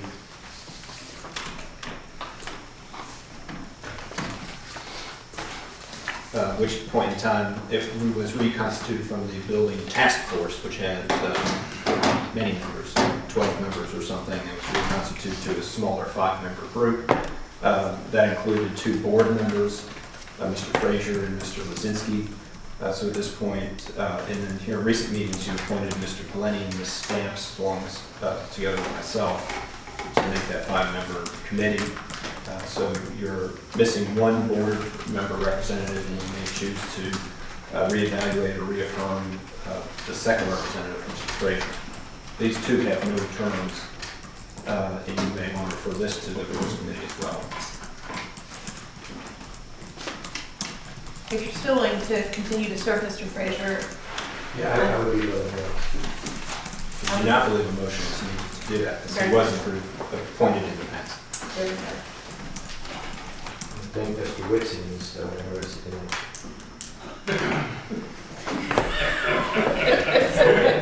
No, I have expressed interest, and we're sitting in a building that clearly needs attention, so I'm happy to jump on board and work on that. Thank you. Was that a motion, Mr. Frazier? That's a motion. And I'll second. Any further discussion? All in favor, please say aye. Aye. Any opposed?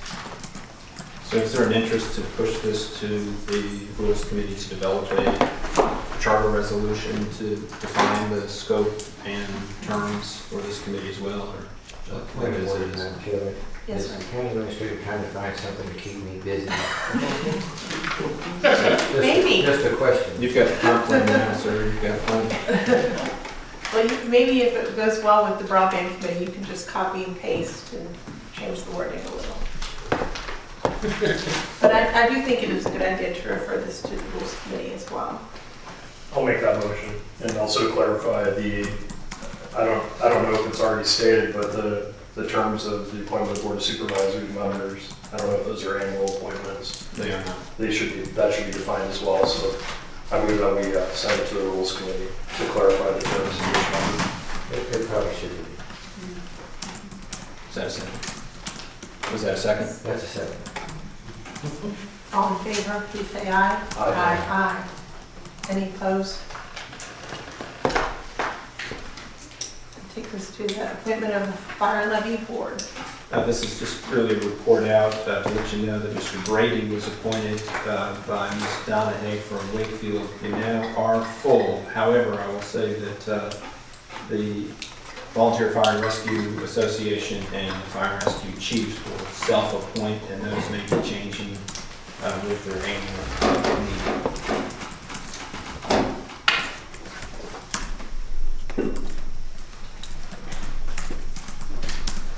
Old business, public hearings. Mr. Curry, Mr. Bryant.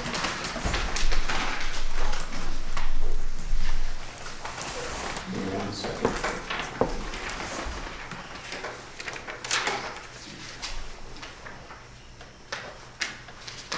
Perhaps I'll take a 2-minute recess. Okay, let's take a brief 5-minute recess, please.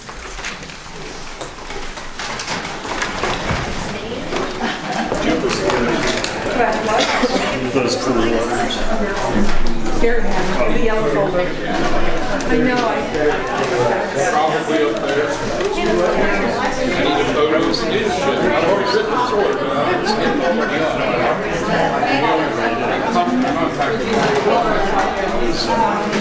Yes, ma'am. No, that's That. Yes, sir.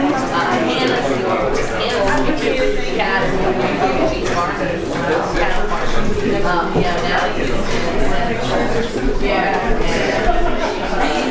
All right.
Did you have a good Christmas?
Thank you. We are getting to old business, public hearing.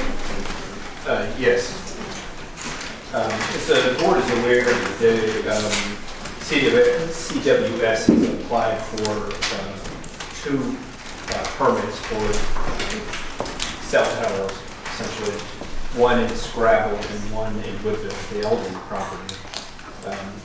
This agenda item is to request approval from the board to advertise for public hearings for both of these. However, there's been some correspondence today with CWS considering offering a further extension of time, and in order to allow that to materialize, it may be appropriate to move this agenda item to the evening session so that board members can be provided with the latest information and to make a decision on when these public hearings should be held. So just to clarify, we are continuing the discussion about the planning commission appointments to R4. Right. And so I believe this would make continuing the public hearing discussion, old business I1 would now become R5. Yes. I would make a motion that we amend the agenda to reflect this change. Do I have a second? Mr. Fraser. All in favor, please say aye. Aye. Any opposed? Thank you.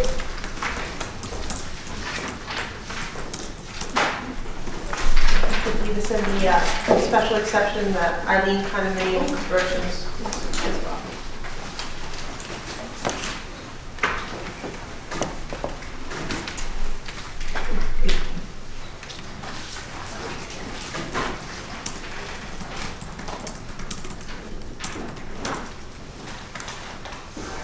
As board members recall from your last meeting, Eileen of Rappahannock LLC submitted a special exception application 19-10-01 to proceed with a condominium conversion and expansion of a non-conforming use.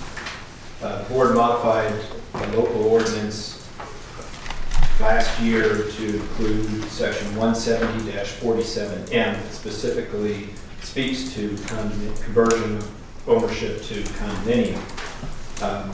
Previously, local ordinance had a requirement for there to be a special exception, a normal special exception for this to happen, and the board modified our local ordinance to align with state code verbatim, which basically allows the locality to consider whether the conversion to condominium ownership would impact any existing non-conformities, and you shall grant the application if the applicant can demonstrate to a reasonable satisfaction that the non-conformities are not likely to be adversely affected by the proposed conversion. At the last meeting, Mr. Fraser brought up the question of whether the existing use is non-conforming or if it was illegal. I've taken the position that it was non-conforming, and since then have had a fair amount of dialogue between Mr. Fraser, the county attorney, and others related to that fact. And I believe that based on Code of Virginia, Section 15-2311C, that if the zoning administrator or other local government administrative officer provides a written order requirement decision or determination, even if it was erroneously given, and 60 days passes from that decision, and there is a material change in decision in good faith and reliance on that written determination, it is in fact, by definition, a non-conforming use. Turner Foods, Virginia Chutney, did invest significantly in the property. They did receive a written order requirement decision determination in the form of building permits from an administrative officer of the county, and to deem their current use illegal would be on the face of confiscation of their investment which is why the state code protects that, even when it's done erroneously. That's my position. If I could, Madam Chair. Yes, Mr. Frazier. Non-conforming, as I understand it, at one point it would have to been conforming under the zoning ordinance, and it never had it. Am I correct on that? That, in most cases, that is true. 15.2.2311C is the exception where approval was granted erroneously by a local government But we can official. stop there, though. I have not seen such approval. All I saw is copies of building permits, and the building permit that I've seen is very vague. It says renovation of commercial property, renovation of kitchen. It doesn't, it's not a use, it's not a permit for the use that is there currently. I think maybe we just need to get through the discussion at the front end, and then once we get through that, we'll hear from the applicant, and then we can certainly discuss the front end of that. Yes, and I don't want to go down this path, anybody suggesting, even accidentally, that I am suggesting confiscation for deeming the project illegal. I think we need to make it fit properly. This certainly, and as Mr. Lennon mentioned briefly during his public comment, this may be something that the Planning Commission should look at, and this board approve something as soon as possible to allow this type of process or commercial kitchen food handling in the county for value-added reasons. I mean, we talk food to table, and then we've done nothing to bring our planning commission and zoning ordinance up to date on these types of things.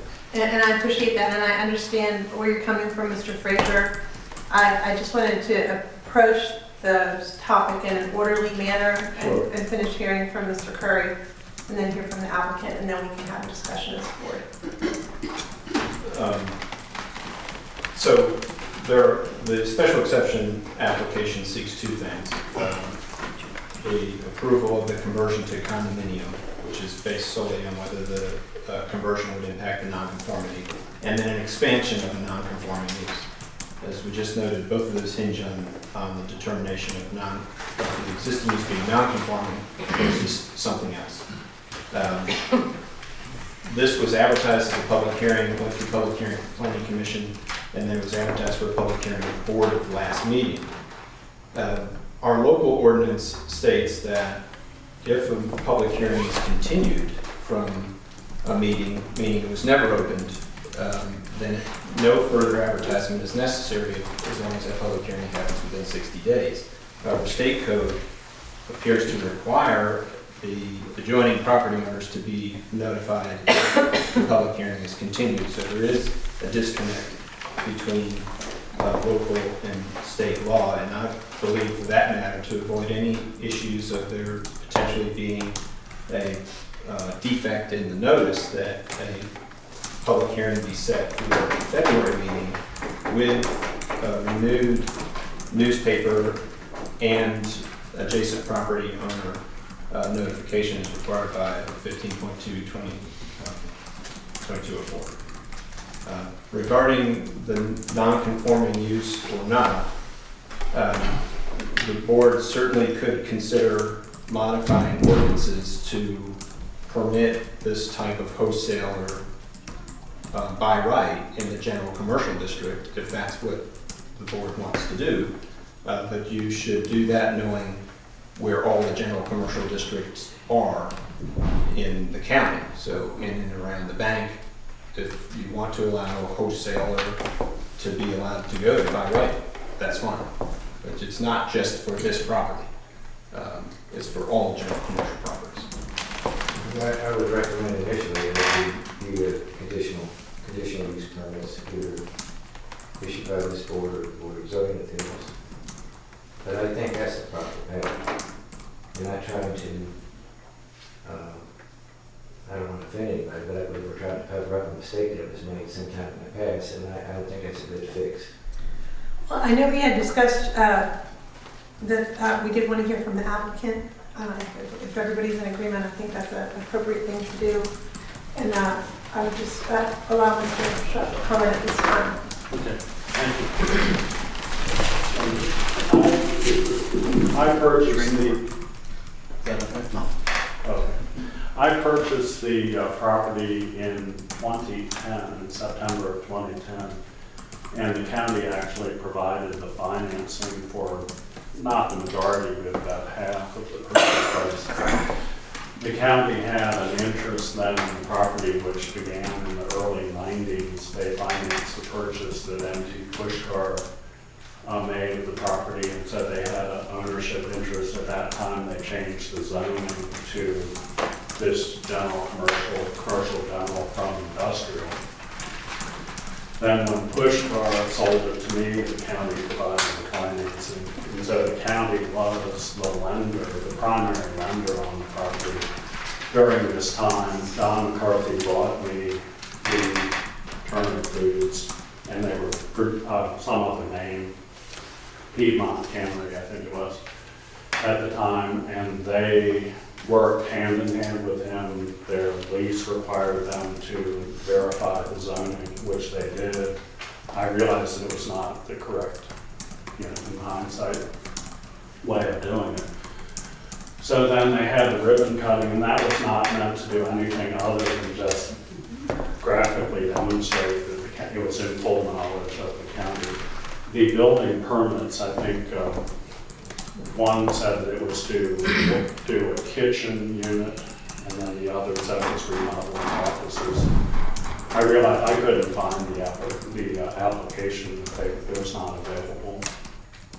And the county does not issue, apparently, occupancy permits to existing spaces if it's remodeled. And so there was no occupancy permit, but would not have been given.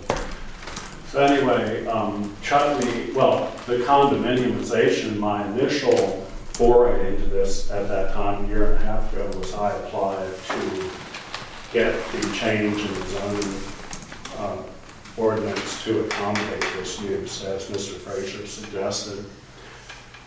But it seemed, and I paid the fee to do that, but that application was never heard. Instead, the county went ahead and modified the ordinance to accommodate properly condominiums, which then said it shall require, and I think the state code says may require. So it's a little tighter than the state code, shall require a special exception permit. So we've gone around and around, gotten legal opinions. And even most recently, I brought it up again. This seemed to be the recommended approach. And I think that it's not desirable to do things this way, I would agree. But I think it may not be desirable to change the entire ordinance just to accommodate one use in one location. So I definitely see that as effective. My main thing today is I feel like I've kind of been bumped from month to month. And so I definitely would hope not to be bumped another month not knowing what the route is. And I'm hoping that the route is what has been recommended, which is a special exception permit. I think you have the legal backing or the opinion that would accommodate that, and that would be my hope. And if not, I would still like to know, and preferably today if possible. Is there any other questions? I guess the question that comes to my mind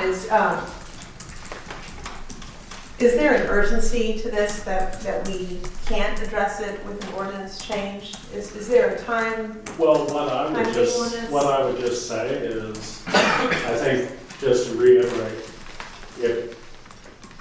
what has happened is I've gone kind of this month, and then you miss the advertising deadline, and then next month, and then something else comes up. And for example, at the December meeting, had it been determined that that was the route to go, then we would be in the process. Now it would not be in process till I don't know when. And so if that is the route that you think is necessary, then I would really appreciate knowing today, because that would seem, rather than just bumping it off a month. And I do feel like it was a bad meeting for mine to come up last month because of my 500 supporters who showed up and overwhelmed. It's an overwhelming outpouring. So, yeah.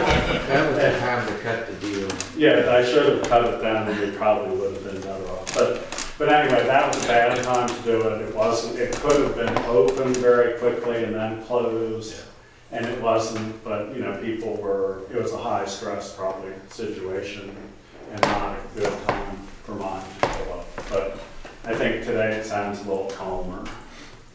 And that's what I would hope. And I mean, as far as urgency, I would like to put this behind me and get on with my business. So that's basically what I'm looking for.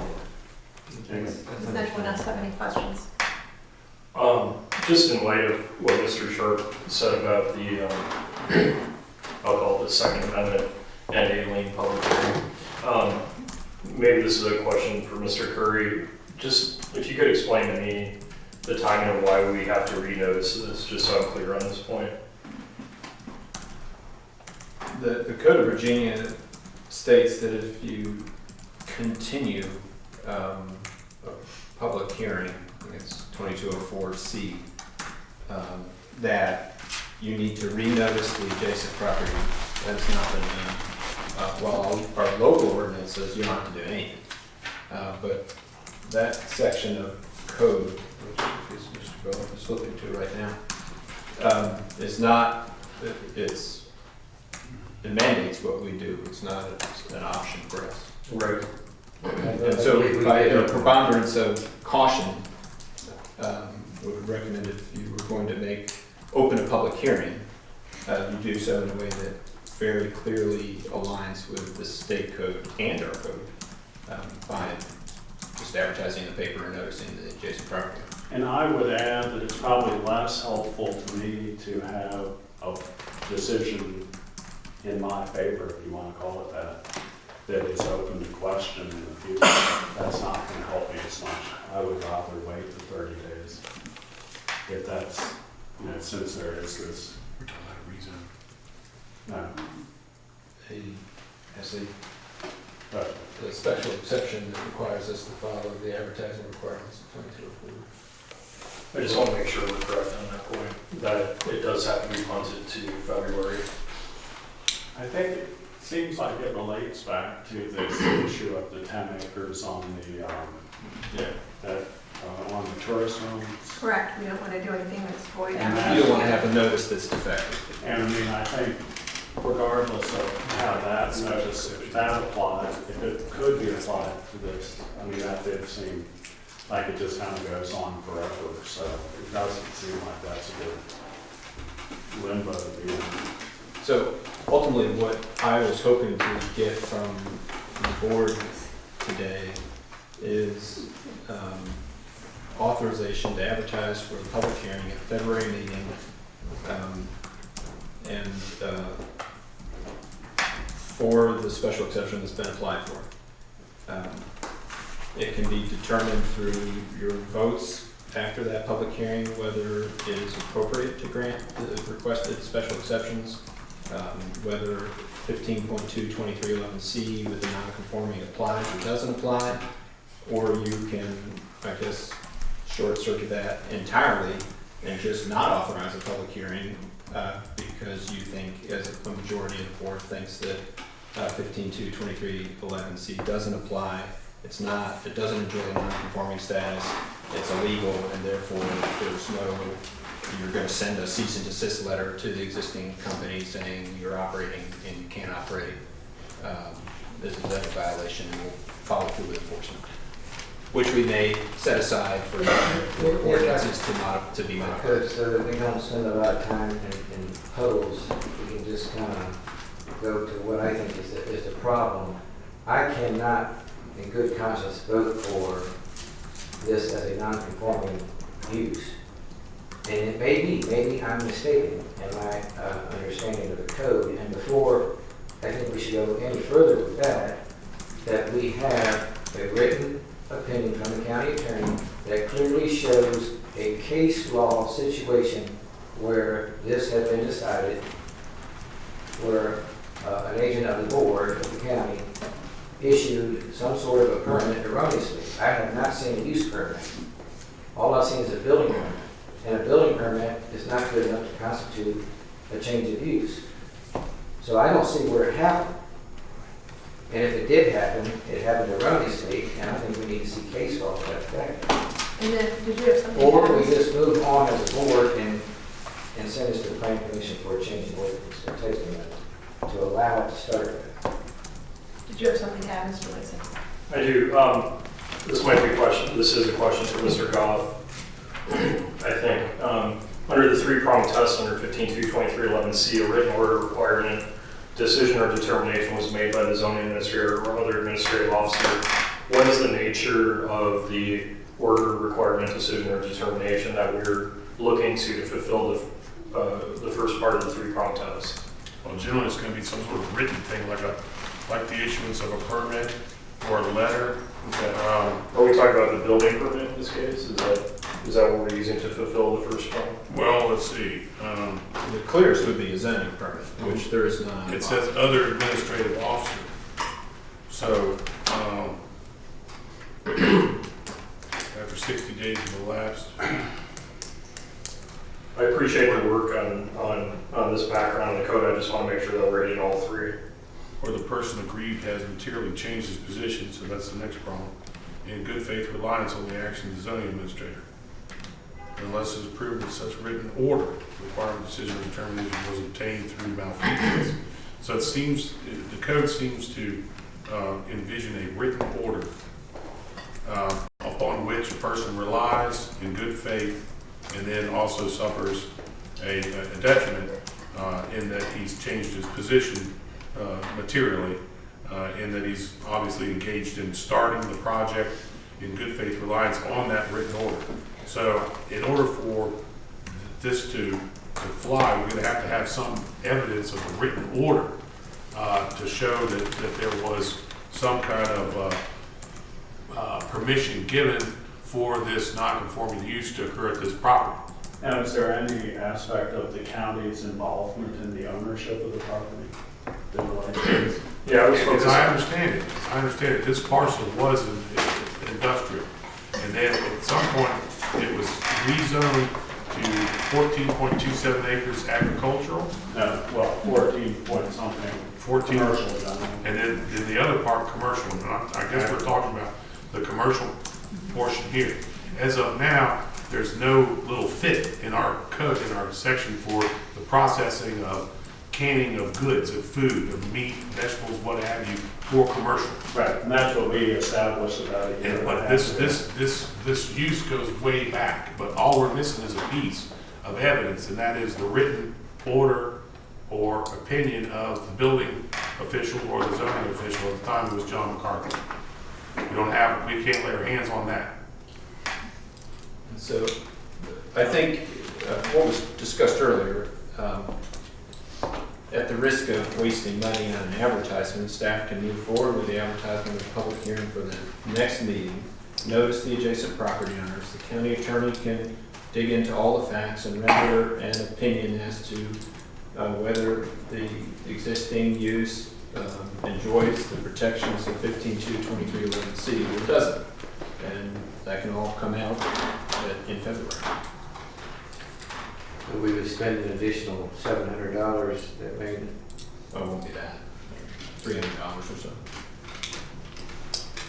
It just seems like we're rushing to do this, and we may not want to do it 2 weeks from now or whatever. If you're going to talk about changing the little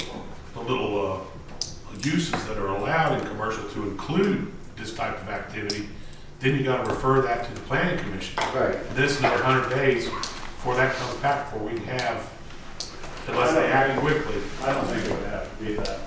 I think it can be fast tracked. I mean, if it's something that the board actually wants to see happen, the planning commission. You can ask bring them. it back. You can ask them, to come on back. The other thing that the. But you don't want to have 2 public hearings to do that. You don't want to set a date less than 100 days and then have to have a public hearing on that question. Why couldn't we bifurcate that meeting? And they Have a actually joint meeting of both boards. That's the most efficient way to do it, is to have a joint meeting of the planning commission and the board. To change the ordinance. To change the ordinance. And then require them to submit a special exception application Of course, you could for make that use. You could make it by right. You could make it by right if you want to have wholesaling operations in your general commercial. We've had to know that going into it. And I would say, I wouldn't recommend it. Yeah, I don't think I like that idea right now. I mean, it might grow on me, but I doubt it. Are you? I don't really like that idea, but it might grow on me, but. Oh, okay. So I still would put forward that there is some advantage in not changing the entire ordinance just to suit this one.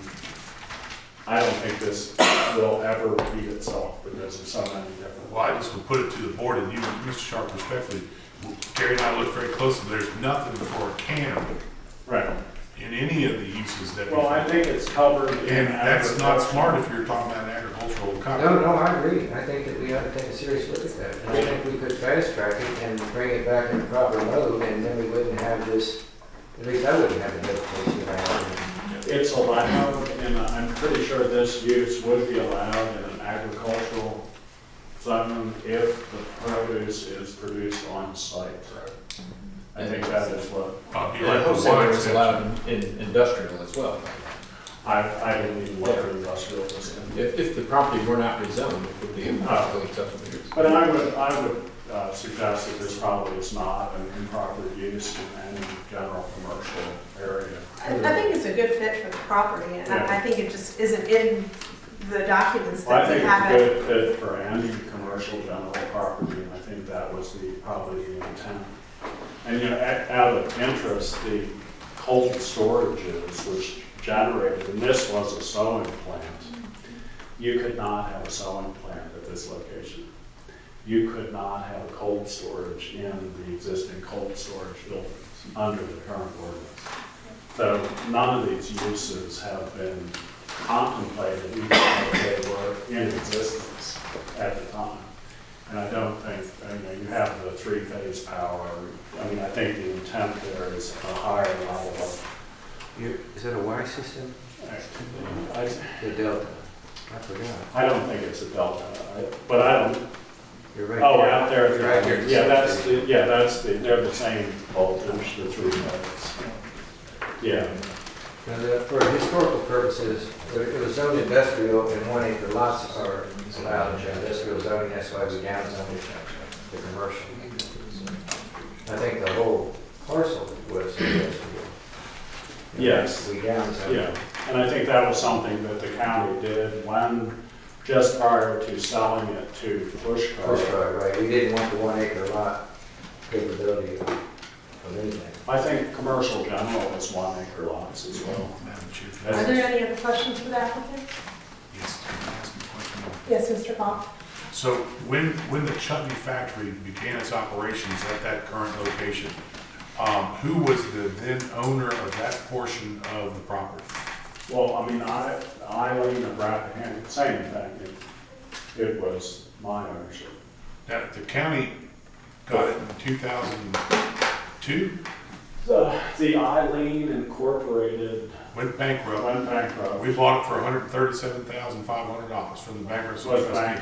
Was back taxes or something. I don't know what that was, but yeah, the county took possession of it in the early 90s. It was a period of a few years while, I don't know what they were doing. Clean up. Groundwater thing. Doing more testing to clean up. And then they basically took and sold it to MT Pushkar, who owned it for not that long, 4 or 5 years. So when did the chutney place commence operations in its current location? Well, I mean, the space was not, they were not in the location prior to my purchase. So it was after you purchased it, the county did not own it at the time the chutney operation began in that location. Right. And I'm just suggesting that the county had financing on it and was receiving payments on it, and I don't know if that has a factor, because I know that. Okay, there was a note to pay the county your purchase price and what you negotiated with the county.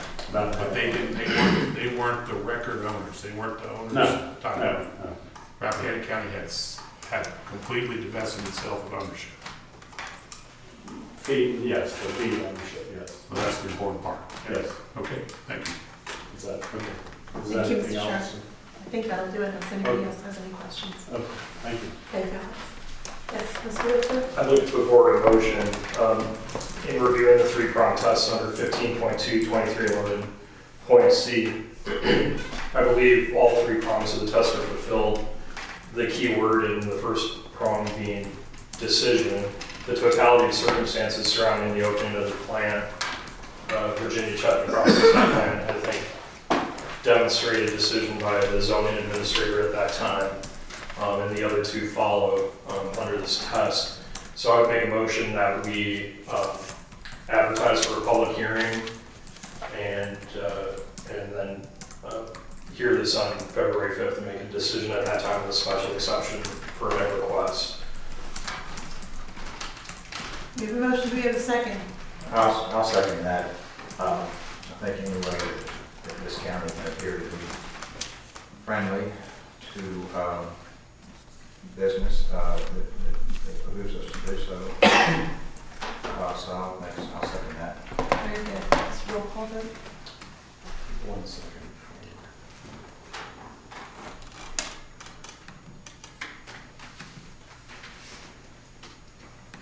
I think I heard February 5th, and the meeting's on February 3rd. Oh, okay. So I'm Sorry. Yeah. My apologies. All right. But that, it doesn't need to be a roll call. It's just a motion to authorize advertising. For the February meeting. And so all in favor, please signify by saying aye. Aye. Aye. Any opposed? Nay. We still are going to get the legal opinion. That would be good. I do think we need a legal opinion in writing to move this forward. And I would request that, Mr. Walker, would you be willing to do that? Yeah, sure. Okay, well, then I'll put that in the form of a motion, a motion. I can just direct you to. Okay. With case. But then, Well, in time for the February meeting. Madam Chair, point of information is that legal opinion to expand upon the bullet point summary of the three-prong test? Just Yes. to confirm that Well, it's valid. Yeah, it looks at snow versus English County, and I think that might be the answer here. So I will certainly research the case law. Well, I think that will rectify a few things for this board, and also I know as an applicant, you want to make sure that what comes out of this board is a solid decision, and we certainly will do that if there's no questions in the future. Thank you. Thank you, Alex.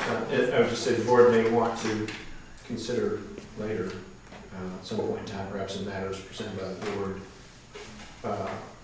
the process through which you want to discuss ordinance changes, zoning ordinance changes that should be referred to staff or the planning commission, whether planning or whatever, in a separate path. You still have quite a few that have not been returned from the planning commission. I think one of them goes back almost 3 years now. Many. Well, but directed from this board. Madam Chair, Yes, Mr. Woodson. in light of Mr. Frazier's very valid discussion regarding an ordinance change so that this isn't a one-off, do we want to consider at this time directing staff to draft an ordinance change that would make this, in light of Mr. Glenny's testimony and the need for accommodating value-added agricultural production in the county, to make this an across-the-board change? I think that would set you more at ease, correct, Mr. Frazier, or would you prefer to wait I for the think legal? it's a very, very valid discussion. We should have a planning commission level and perhaps, to reflect that. Well, it would certainly clarify the process for future applicants as well. Yeah. It should be a process. If we're too small a county to do much else except to have value-added agricultural products. If we want to sustain agriculture, then we need to meaningful way. Dan, is that a motion to refer this matter to the planning commission to clarify the zoning? In a roundabout way, yes, ma'am, it was. Absent specific language to consider, there would be no return period. You'd just be asking them to look into canneries also, where they should be by right, where they should be by special use or exception. Just want to make sure. We'll find a place to put it. Would you come up with wording? I guess it sounds like you're asking the planning commission to come up with wording. I think we will. Just want to make sure we know what the motion is, so we can track it. We're not going to track it. I don't know. Well, I can bring the proposal back to this board next month. I don't think I'll have time between meetings to do something, but next month, the February meeting. Would you like for us to go ahead and come up with a draft to present to you to then present to the planning commission? Yeah, that would help. Is That's that- probably the most expedient way to handle it. If we can see that language at the February meeting, it would be very helpful. So you're just asking the item of canneries, et cetera, to be on the next agenda, which probably doesn't require a vote, and staff will work on it. That would It's perfect. That would be great. If we can get all the points to align on this, it would be very refreshing. I didn't think it could be more confusing than the discussion of the planning commission, but we did it. Yeah. If we try hard enough, we can. No, I appreciate Mr. Frazier. You've done a good job over many years of making sure we follow the rules, and I don't want to lose sight of that. So I think we can cover all our bases here if we take that approach. I would like to. Sounds good. Thank you. That's everything. The next item on the agenda is country of origin labeling letters. Mr. Curry, if you would please. Yes, Ms. Smith, you asked that the letters that the board approved some time ago, on May 6, 2019, be reconsidered at this meeting. I know Mr. Wixon suggested some alternate language. I placed a copy of that alternate language at your seat. The authorization required is for the chair to sign a letter on behalf of the board to Senator Odenshine and Weber. We just need to know what the content of that letter would be.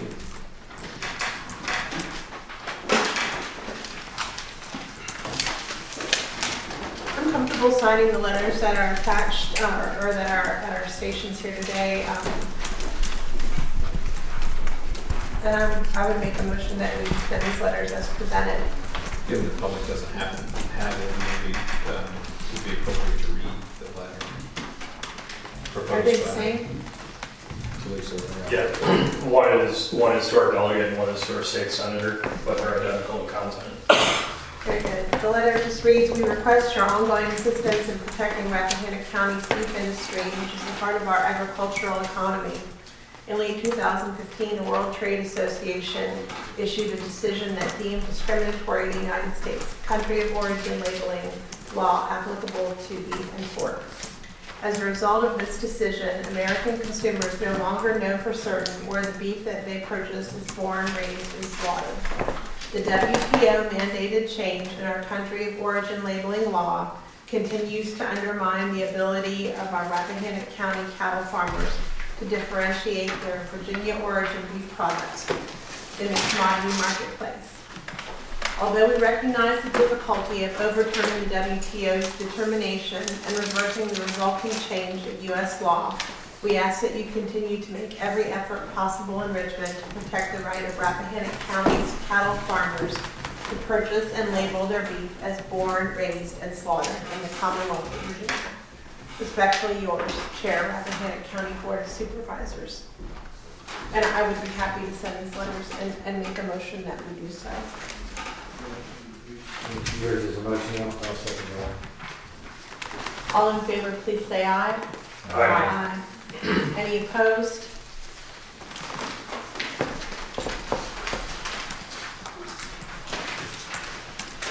Finance Committee Charter Resolution is our next item on the agenda.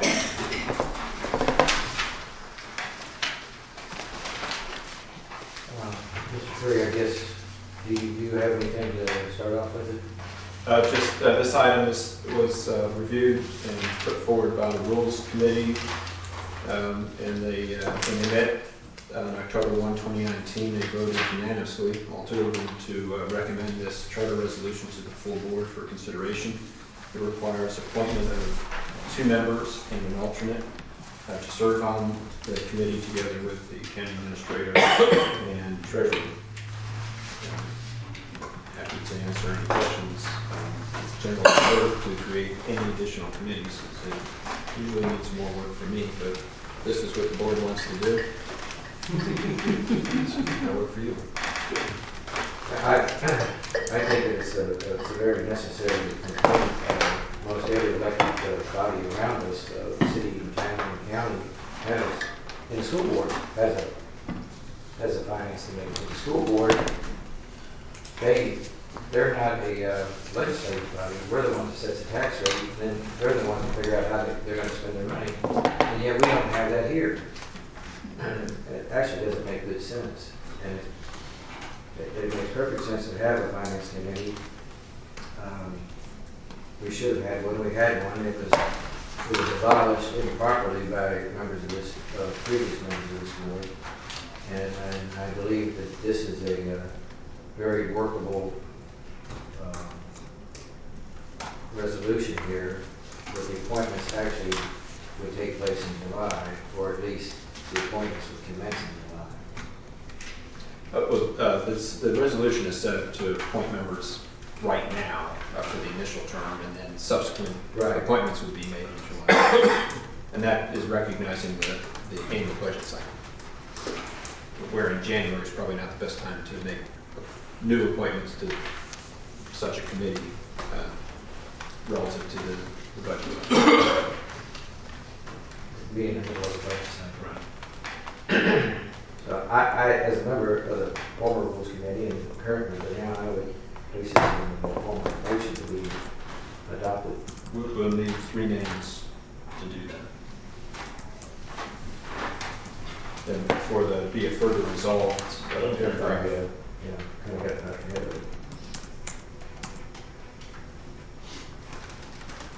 I'm fine with any member of this body that wants to serve on that. And just to be clear, the alternate is envisioned to provide for the quorum. But 3 board members could not attend because it would turn into one. And I think these positions should rotate. I think the discussions with the town and the mayor of town hall, the mayor is one of the members. So the resolution states relative to the selection of board members. In selecting appointees from among the board, it shall endeavor to diversify selections on the basis of tenure and elected term. It is further the established rule of the board that the committee membership will rotate over time, albeit not necessarily annually, to give all members working experience on the finance committee. So, I'm not completely opposed to this, but kind of don't see the necessity of it in that, we're the ones that vote on the budget. We're the ones that analyze the information and collect the information. And, we are a finance committee as a board, and in general, speaking in general, that to have these extra committees, extra boards, and all of that, it just seems like a little bit superfluous. But like I say, I'm not in favor of it, but I'm not opposed enough to stop it. I just question the efficacy. Mr. Long-range planning. Any other thoughts on this committee? I do have concern that it will take up more time of our staff, and that we do review the budget intensely. But again, I think I'm with Mr. Parrish. I wouldn't say it's not good. I just want to make sure we're taking into consideration the extra time it's going to require of our staff. Yeah, I would say we're very fortunate that we have high-performing staff at this time. Mr. Curry and Ms. Nick are both highly capable. I see the importance of long-range planning, and just reading the scope of work of the committee, it seems awfully broad and duplicative as it's currently written. So I feel like, at least for now, I'm okay without it, given our staff and given the membership of this board and our clear commitment to doing a thorough job on budget and other financial matters. Another potential problem is if we end up with outside, members on this type of committee. Those members are going to have to be educated, and it's going to make the process cumbersome. So the more I think about it, I honestly think we're better off without the finance committee. Excuse me, could you repeat that? The more I think about it. No, what you said about members and being educated? Members of the public. I mean, we're not, where do you get all this information? We might bring them in as people with different skill sets, but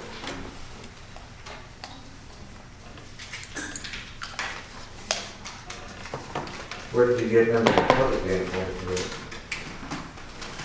It's 2 members of the board and an alternate, the treasurer and county administrator. I mean, I do think this is a good idea. I think we suffer from lack of long-term planning and vision, priorities. I don't know that now is the time to launch it. I would maybe like for us to revisit it in March or April, or possibly right after we wrap up the budget process. Because the budget process is already underway for this year, I think that would be a more natural time for people to sort of know what their current load is like and to be able to commit to take on the budget committee and also to have some experience with the budget and feel comfortable taking that on. But I do think in the long term, I think this is something we need to do. We don't do it. I agree. But I think the question is not if we need it. I think the question for me right now is when. That's been the whole question for the last 3 years. I know, and I understand. The problem, the greatest problem is that the members of this board became so reliant on certain former employees that this board was not prepared at all for what happened the last 3 years. And this would give this board and future members of this board sort of a segue into understanding some of the financial pressures or stumbling blocks or whatever that we have as a board. That's why other committees, the finance committee reviews the accounts payable every month. So it basically becomes a better process for the consent agenda. The invoices have already been looked at. But we don't do anything. I mean, that's what I complained about for years. We were the board that didn't do anything, and now it seems like we still want to do that. I can say that I met with Mr. Curry this morning and went over our expenses and our revenues very clearly because I want to take this seriously. I would personally like to continue to be backed, especially during the budget period, to make sure I understand everything. And then maybe it is time to take it up in a more formal manner. I'd like to just I haven't had conversations, I mean, I don't know if anyone else has talked to each other about this. I haven't had conversations about people's willingness to serve. I'd be willing to serve on this personally, but I just am hesitant to make nominations today because I don't know if others' willingness to serve. I would be willing to serve as well, but I think Ms. Donahue and I, as new members, have taken very seriously our responsibilities, particularly on the financial side of things. I'm asking only for a little bit of time to settle in, and then, yeah, and I'm not trying to pass the buck or be inactive for the next 4 years. It's just the opposite. But I think give us some time to grasp where there are holes to fill in terms of our financial analysis and planning, and then perhaps we can more productively define the scope of work that committee would address. Yeah, I'm fine with that. I just, it goes back to 2009. I went to a VRA, and I've been one in Richmond since then, '82, but another one in Richmond because the guy tried to jump on my running board and open the truck door, so I never forgot that meeting. But it was Virginia Resource Authority. They put a meeting together in Winchester University, and out of 14 local localities, there was a town of Stevens City, town of Remington, Rappahannock was there because I was there, but there was 14 localities present, and I was the only elected official talking about borrowing money. How would one go about borrowing millions of dollars for water and sewer projects, or the town of Warrington buying several new police cruisers, or somebody buying a Tower fire truck to, augment the fire and rescue. There was no elected officials there. Nobody understood it. They sent their appointed people. And, they're the ones that's going to go and learn about financing and borrowing the money, and then come back to the elected people, make the recommendations, and the elected people, they have to raise the taxes to support those decisions that they had no involvement in. And I think it's just a very bad process. I think we need to have more involvement. Well, if it's agreeable to you, Mr. Fraser, can we revisit this in March? Certainly. Okay. That's a March meeting, or it should be just before budget? April, maybe. April. April. I appreciate that. Thank you.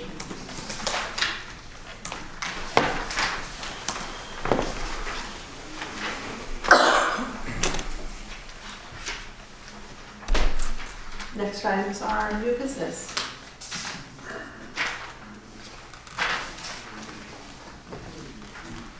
Yes, Baker reached out and requested localities consider a couple resolution positions to forward to them.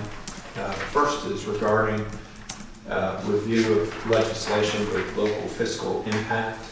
And historically, there was a requirement that if there was a local impact, those bills had to be filed early, and that was eliminated over the last couple of years, and so there's a push to try to cause that to happen again so that we don't get midway through the General Assembly session and have bills drop that have local fiscal impact. And so this is a standardized resolution provided by VACO that I've placed in our form.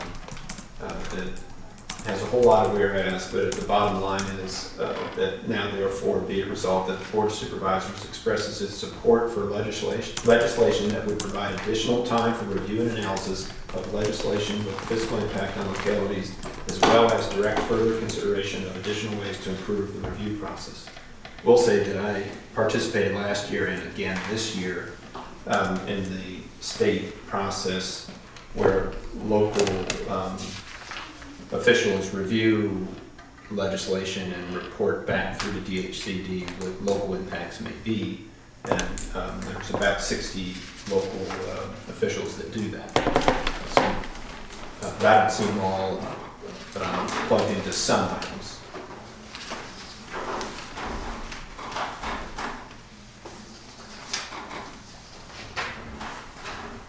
If the boards have a mind to endorse such legislation, you could do so by adopting the provided resolution, which I would forward on to VACO, and then we'll track them all and then hopefully show a broader force with General Assembly. Do you need a motion for the support? I would need a motion to adopt the resolution, a second, and then a roll call vote. I would make a motion to adopt the resolution as written. Second. And this doesn't cost anything, right? Hopefully it saves money if we can get the ear of the General Assembly to give us more time to provide feedback on legislation that may have a local impact. It's a very direct question, but it's a good one. All right, Mr. Frazier? All right. Ms. Donahue? Aye. Mr. Whitson? Aye. Mr. Parrish? Aye. And I also. Thank you.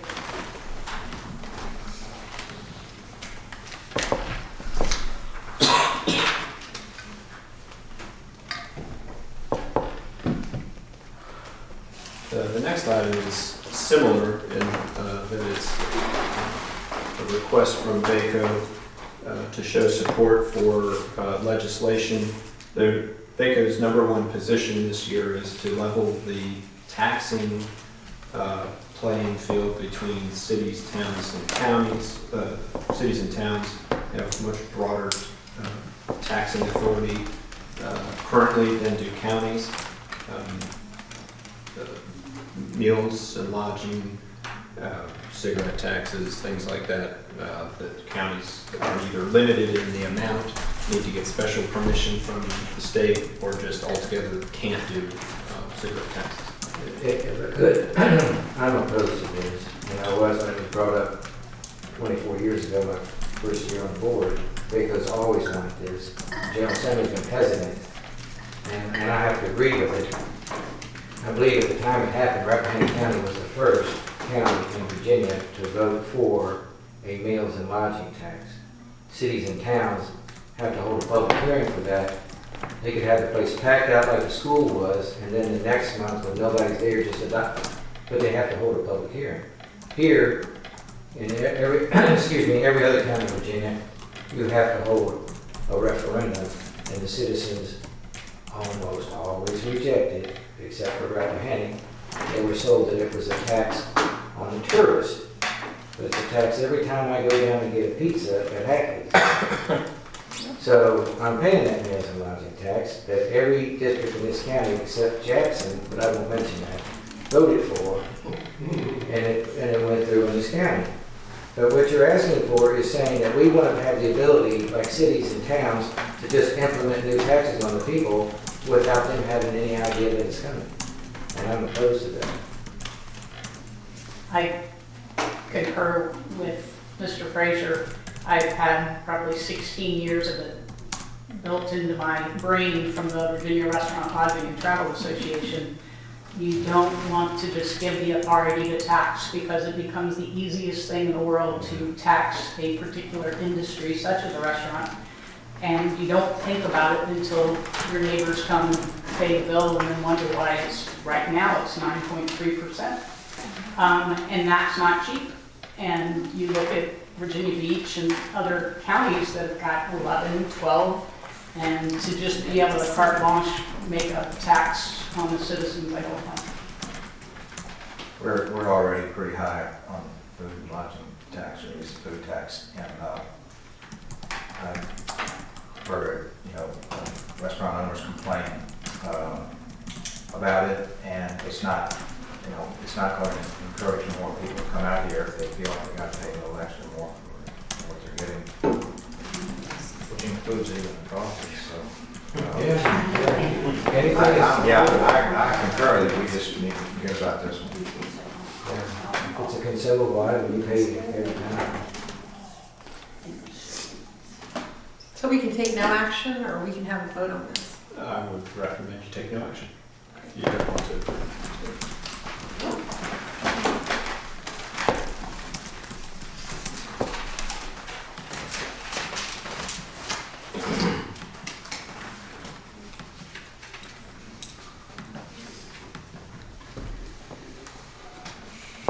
The next item on the agenda is the Virginia Detention Post-Dispositional Program Agreement with Rappahannock County for funding and placement. I know Mr. Curry, you've been working on this. If you could fill us in on the details, please. Yes, as board members may be aware, occasionally children in this community need a little extra help. That's generally handled through the Social Services Department and Children's Services Act, where they may be placed in residential placement where they can have a little bit closer guidance and education. Sometimes when they get in a little bit too much trouble, they end up in a juvenile detention center. And we have an agreement with the Rappahannock County Juvenile Detention Center, which we include that funding in our budget for that. There are situations when judges try to find ways to help guide a youth so that they won't be incarcerated for long periods of time. And the post-dispositional program was developed for that. They are incarcerated within a juvenile detention center, but they have a very guided mentoring and school path within that program, in the post-dispositional program. Best to my knowledge, we have not had any children work through a post-D process before. Our local judges thought this was appropriate for a local youth, but we have no agreement with Loudon for this, and we have no budget. This situation of that particular case may no longer be germane. However, this remains a valuable tool for some youth when the professionals, the mental health professionals or the Department of Juvenile Justice professionals think this is the appropriate path. To enable that to happen in the future, we would have to have an agreement with a facility that offers a post-D program, and Loudon does. There's a draft agreement in the agenda packet that is near final, and I've had correspondence from the superintendent of the Juvenile Detention Center as recently as today, and Mr. Goff reviewed this draft saying that he could approve it as to form, and their attorney was going to give it a final once over as well. So that's part of the puzzle, is having an agreement in place, and it is very expensive. It's $250 a day. That compares to the very expensive residential placements that are paid through Children Services Act, which you have a $1.3 million budget, because those services are also very expensive. And so if a child were to be assigned to a post-D program instead of a residential placement, then it's kind of one bucket or the other. Children's Services we pay 42% of that bill, whereas this would be paying the full amount. So I don't think this happens very often here. It's probably not something you want to build into your annual budget as an annual recurring need. But it's one of those things that may come up from time to time, and being in a good financial position, you could choose to know that you would budget for it when it comes up as a need out of contingency or supplemental appropriation from your fund balance. So this item is requesting authorization to execute an MOU with them for this service if a child is appropriately assigned to its use, and provide a maximum budget from contingency for 6 months, which is the maximum stay for any one child in such a use, whether a child is assigned to it or not. I know it's very confusing. So 180 days times $250 and $45,000. Yeah. There's a bit of budget left in the juvenile detention line right now, which is why approximately $42,000 would be needed to cover 6 months. It may be that a child is never assigned to this in this current fiscal year, or is assigned for 2 months, or is there for 2 months and is removed for some reason because it's not working out. Judge thought this was a good idea. Correct. She placed an order for a particular child contingent on the board executing an agreement. So if you don't do that, I'm not exactly sure what Coach Cup would do about that. But this particular case is not really what we're talking about tonight, and may have been overcome by events. So if you were to approve an MOU and a budget, it very well may be that we don't use it. There are other, I'm sorry. I was going to say there are other options aside from this program that may not be quite the same or streamlined as such, but I feel like if we didn't go along with this, that they would, find another source to take care of an individual child that came up with need. So. Sometimes that means out of state even more money. It does. Yeah, but I'm thinking that, with all the issues we have with the courthouse and, not having proper space to segregate, different parties from each other, might not be a good idea to make a judgment. That's a drop in the bucket compared to a $6 million courthouse. Post-D is usually a program of last resort where a child is, generally they're going to have organic medical conditions that cause them to lash out. And that's one of the reasons why this thing is so expensive, is there's so much specialized staff in Post-D. But a lot of times the last resort is the best resort, and it actually results in less recidivism when they reach adulthood. As a program, it's pretty successful, documented wise, and although the $250 is expensive, when it comes down to it, if you've got a child who then ends up being incarcerated in the Department of Corrections later on for an extended period of time, you're talking about a lot of money.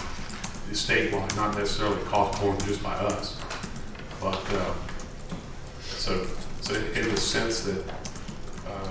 Of course, I'm familiar with the case that's before the court now, and it's truly a last resort.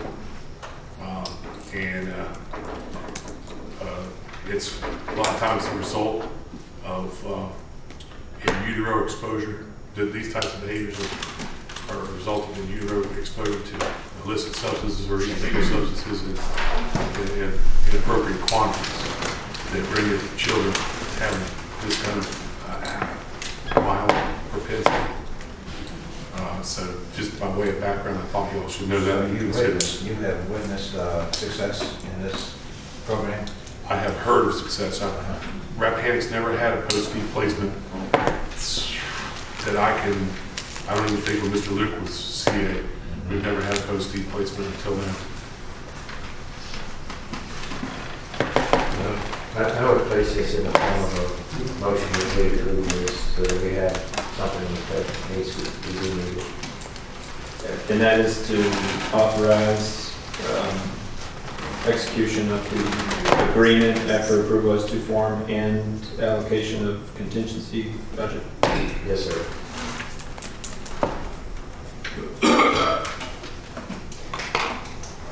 That's a motion. Do we have a second? I'll second it. Roll call then. No. All right. All in favor, please signify by saying aye. Aye. Any opposed? Thank you.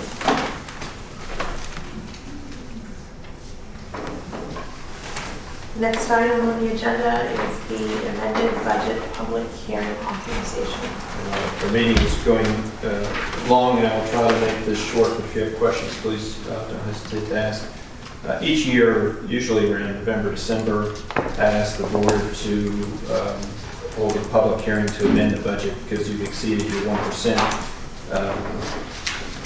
supplemental appropriation whereas state law requires you to hold a public hearing. And that happens generally because of so-called carryover appropriations of large projects that weren't finished in the previous year, and we didn't know that in May when we adopt the budget. I've included in the packet several documents, supplemental appropriation forms that you typically see, as well as summary information, amended budget, and amended budget public hearing to be held at your February meeting, and then a summary table within the board docs package that identifies $277,400 in the fire service fund from its fund balance to cover the final payment for the Harris system, which we didn't appropriate into the FY20 budget because we thought it'd be done in 19. Well, not only wasn't it done in 19, here we are in 20. A small increase in fire services fund to recognize increased state revenue for state fire fund, a $9,000 carryover because we did not spend in FY19 money for the calendar year 18 audits that were just completed. We're paying for those right now. And we will also complete the calendar year 19 audits in the current fiscal year, so we do both of those. Recognizing additional public safety answering point grant funding for the NG911 project, sheriff reimbursement from the propane vendor, sheriff reimbursement for training, sheriff reimbursement from our insurer for a vehicle deer claim, maintenance reimbursement from our insurer for the electrical surge that damaged the generators and is the cause of the rental generator outside. This $36,000 covers all the rental fees and the repair costs. And then the juvenile post-dispositional program, you noted you would fund it from contingency in the last item, so it doesn't need to be listed in the budget, but it's shown here. And then the schools, one of the main reasons why this has been delayed is that Ms. Nick and I have been working with Ms. Witt and Ms. Grimsley on their supplemental appropriation request. And there was a little confusion between the two of us relative to the audit, so we really need to get the audit wrapped up. And now that it is, Ms. Witt told me I should probably have something by the end of today. And so I would like to incorporate that into this package and would ask you to allow me to advertise this public hearing to include their information as long as I receive it before the advertising deadline of January 21. All this will go before a public hearing and will be full public display in February. And at which time I'll probably say the exact same thing I just said. We just need a motion to advertise as presented in the packet. Yes, I would note that if you're in mind to not fund the post-D program from contingency and rather fund it from fund balance, really doesn't make much difference. Right now I'm showing it out of fund balance. So with that small change. Yeah. I can make that motion. In a second. I'll second. All in favor, please say aye. Aye. Any opposed? Madam Chair, members of the board, seeing that we have two attorneys sitting here now, I'm just wondering if we could change the order of the business. We don't have that much pressing. I don't think that we couldn't do that to allow us to maybe in the home stretch. accommodate it. We could probably move K and L to the end of the evening meeting after new business.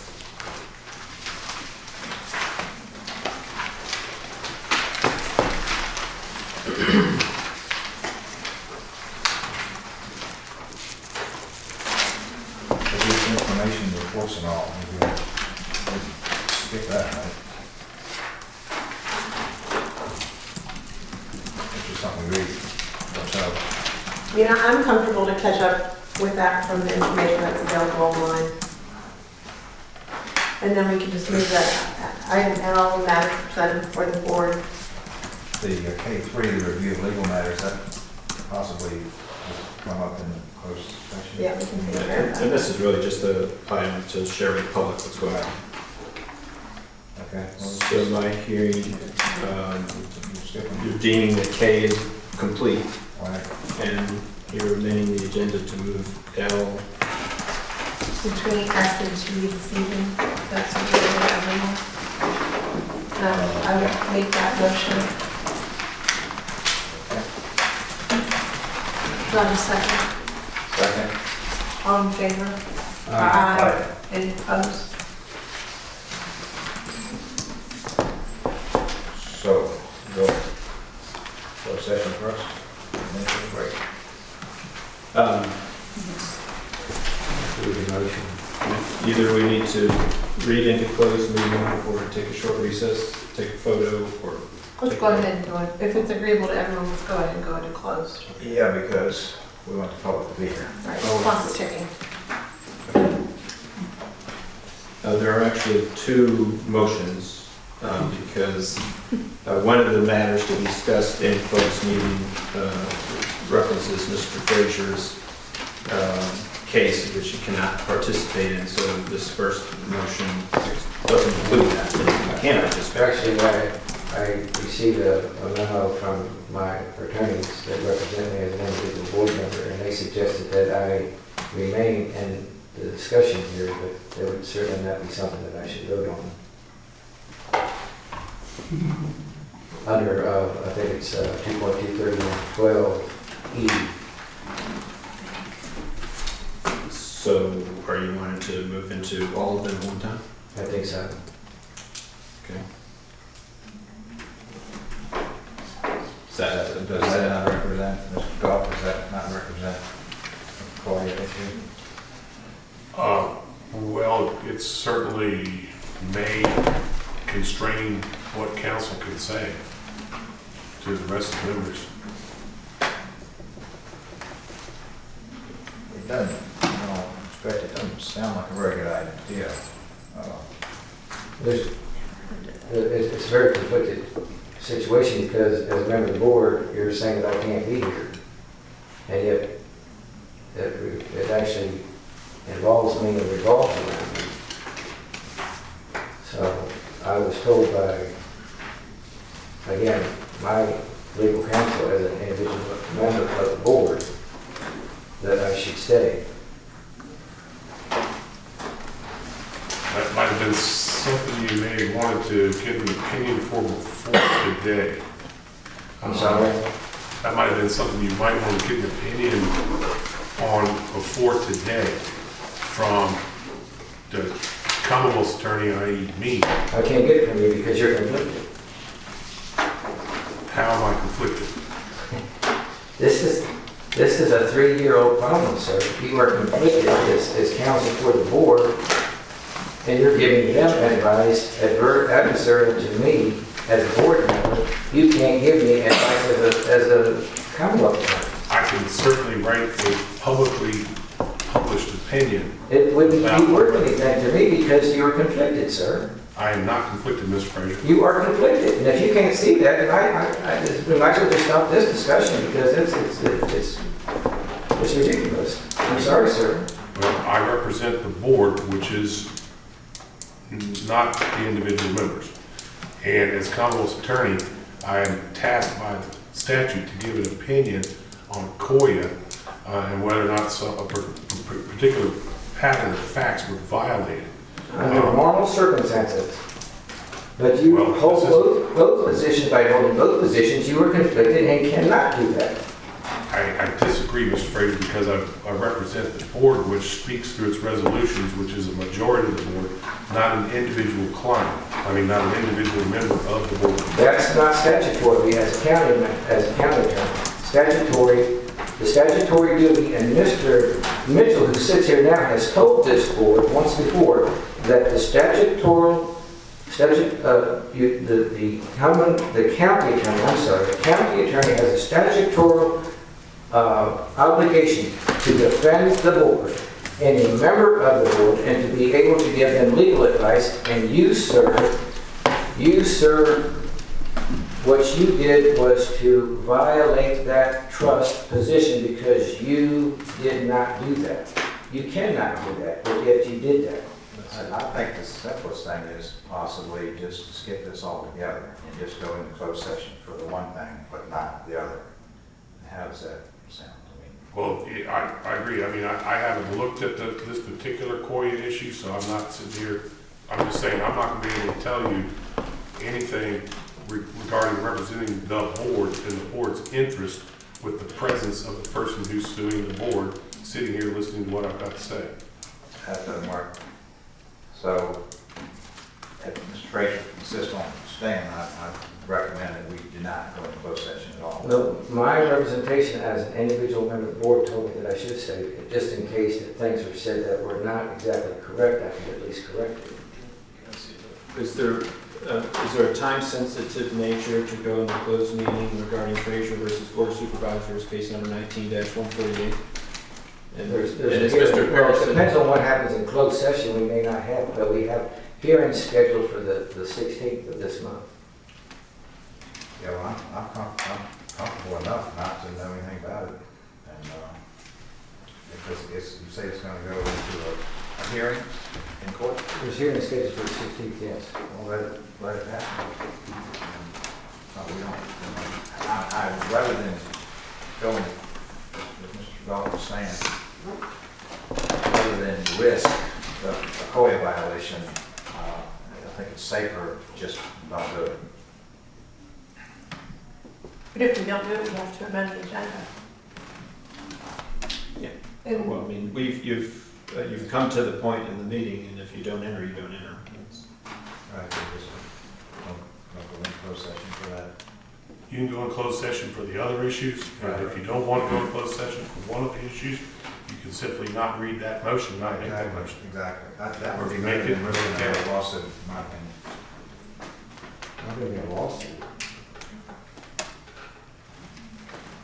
See, this the biggest problem is members of this board that cause a lot of problems don't seem to even understand what they're doing. And that's what caused all the problems. There's no lawsuit if I sit here and discuss a legal issue that I'm involved in. Under 31, on 2.2, 3112E, and I mentioned that.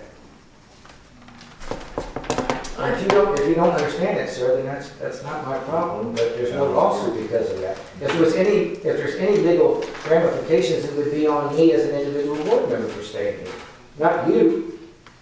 I think the easiest way to do this might be to read the motions separately as they are in the packet, and then can we treat them all as one closed session and vote on them separate? We can vote on them separately, they're different You items. can definitely vote on them separately. And then You need to whatever- You need to certify coming out on that particular item. So you may not have a majority that wants to go in for all or some. So I think that the cleanest way to do it is probably to read them the way that they are presented and have two separate votes. And then we'll know from that what we're meeting in closed session on and what we need to certify at the end of closed session on. The way it's envisioned now is that you would enter one closed meeting, exit, certify, and then enter the second closed meeting.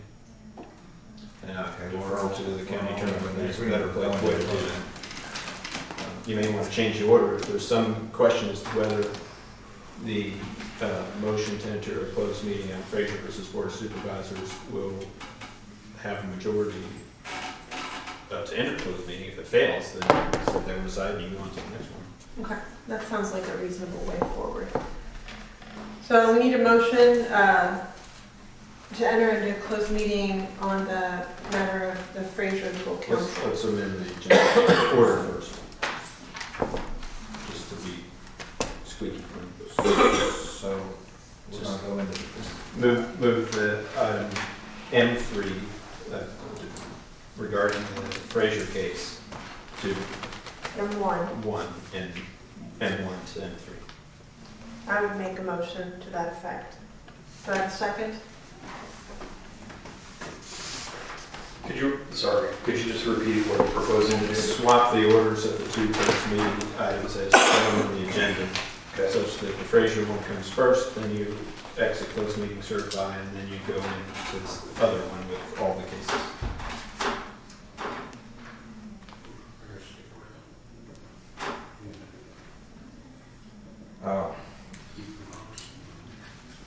We're going to go into the closed. Well, you're going to go into closed session with Fraser first. You're going to and then the other one. You're going to consider it, and they fail. Right. In which case, everybody will be sitting here and will see that happen. You're separating it, right? Yeah, okay. May I ask, Madam Chair? Yes, Mr. Woodson. I just had a question for Mr. Goff. If Mr. Fraser had shared, or now that you're aware of the advice he received from his attorney, is it something that you could consider on behalf of the board as county attorney and give us your opinion as to its validity within the context of COIA? Well, it's not like you can spring it on me right. No, I understand. I'm just Not today. I would be no. concerned. Yeah, that's my question. Is would it be something that you could have done or could do now with sufficient time? I certainly would have been glad to give it a stab, and if I, in my analysis, figured that there was some sort of a problem with me doing that, then I certainly would bring that up. Right. But it's just sitting here right now, no. No, yeah, I totally understand that. I'm just asking, in a situation like this, representing our board, would it, given the time available, would the next step be to give us an opinion as to certainly the validity of outside counsel's opinion? Absolutely. In the context of We'd be happy to. Yeah, great. No, I understand that. Plus, it would be a little bit. We're starting to go off down different paths. The legal advice I got was for me, and it does not affect you. It would be a little bit like inviting Mary and Brian to come in to sit in closed session when we were discussing her case. No, she's not a member of the board. So how does that equate? Well, she's still on the board, I guess. But she's not a member of the board. The legal advice I got from my attorney as an individual member of this board, that is the only way that I can get legal advice. Okay? Let me get that point out here. That is the only way I can get legal advice is to have a separate attorney. So my attorneys gave me legal advice concerning the COIA ramifications as they would affect me if I remain in the meeting. It has no effect on you, and I don't know why you go down that path. I went down that path. No, but he did first. It doesn't affect you. Okay. I think we just need. I understand. I mean, I think the first step to unravel this knot is there a second to discuss the Frazier case first for the closed session? There's no second. I'll second it. And so this is something whether we're going to go in closed session or not, right? Yes. The The order for the agenda. Yeah, that's fine. So we have a motion and a second. All in favor, please say aye. Aye. Aye. Any opposed?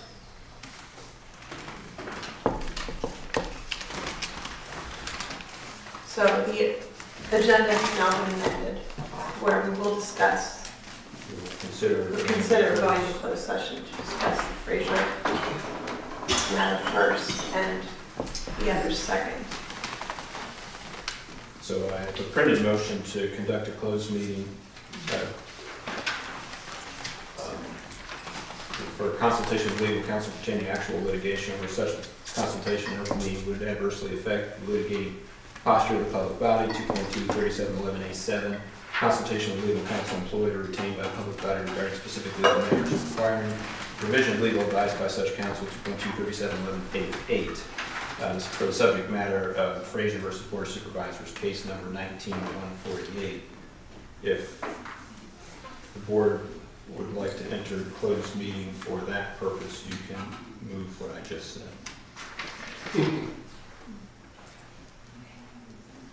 We have a motion to that effect.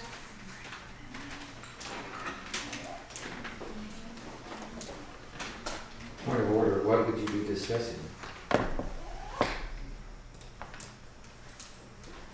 Consultation with legal counsel pertaining to actual litigation or such consultation, I guess, would be the balance of what could be discussed is what is allowed pursuant to. I think the board needs to know what they're involved in. This board is being drugged through something that the previous board created.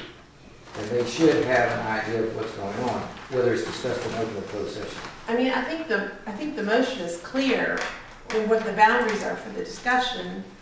How the discussion unfolds is a matter for closed meeting. But we need a motion and a second before we can have that discussion.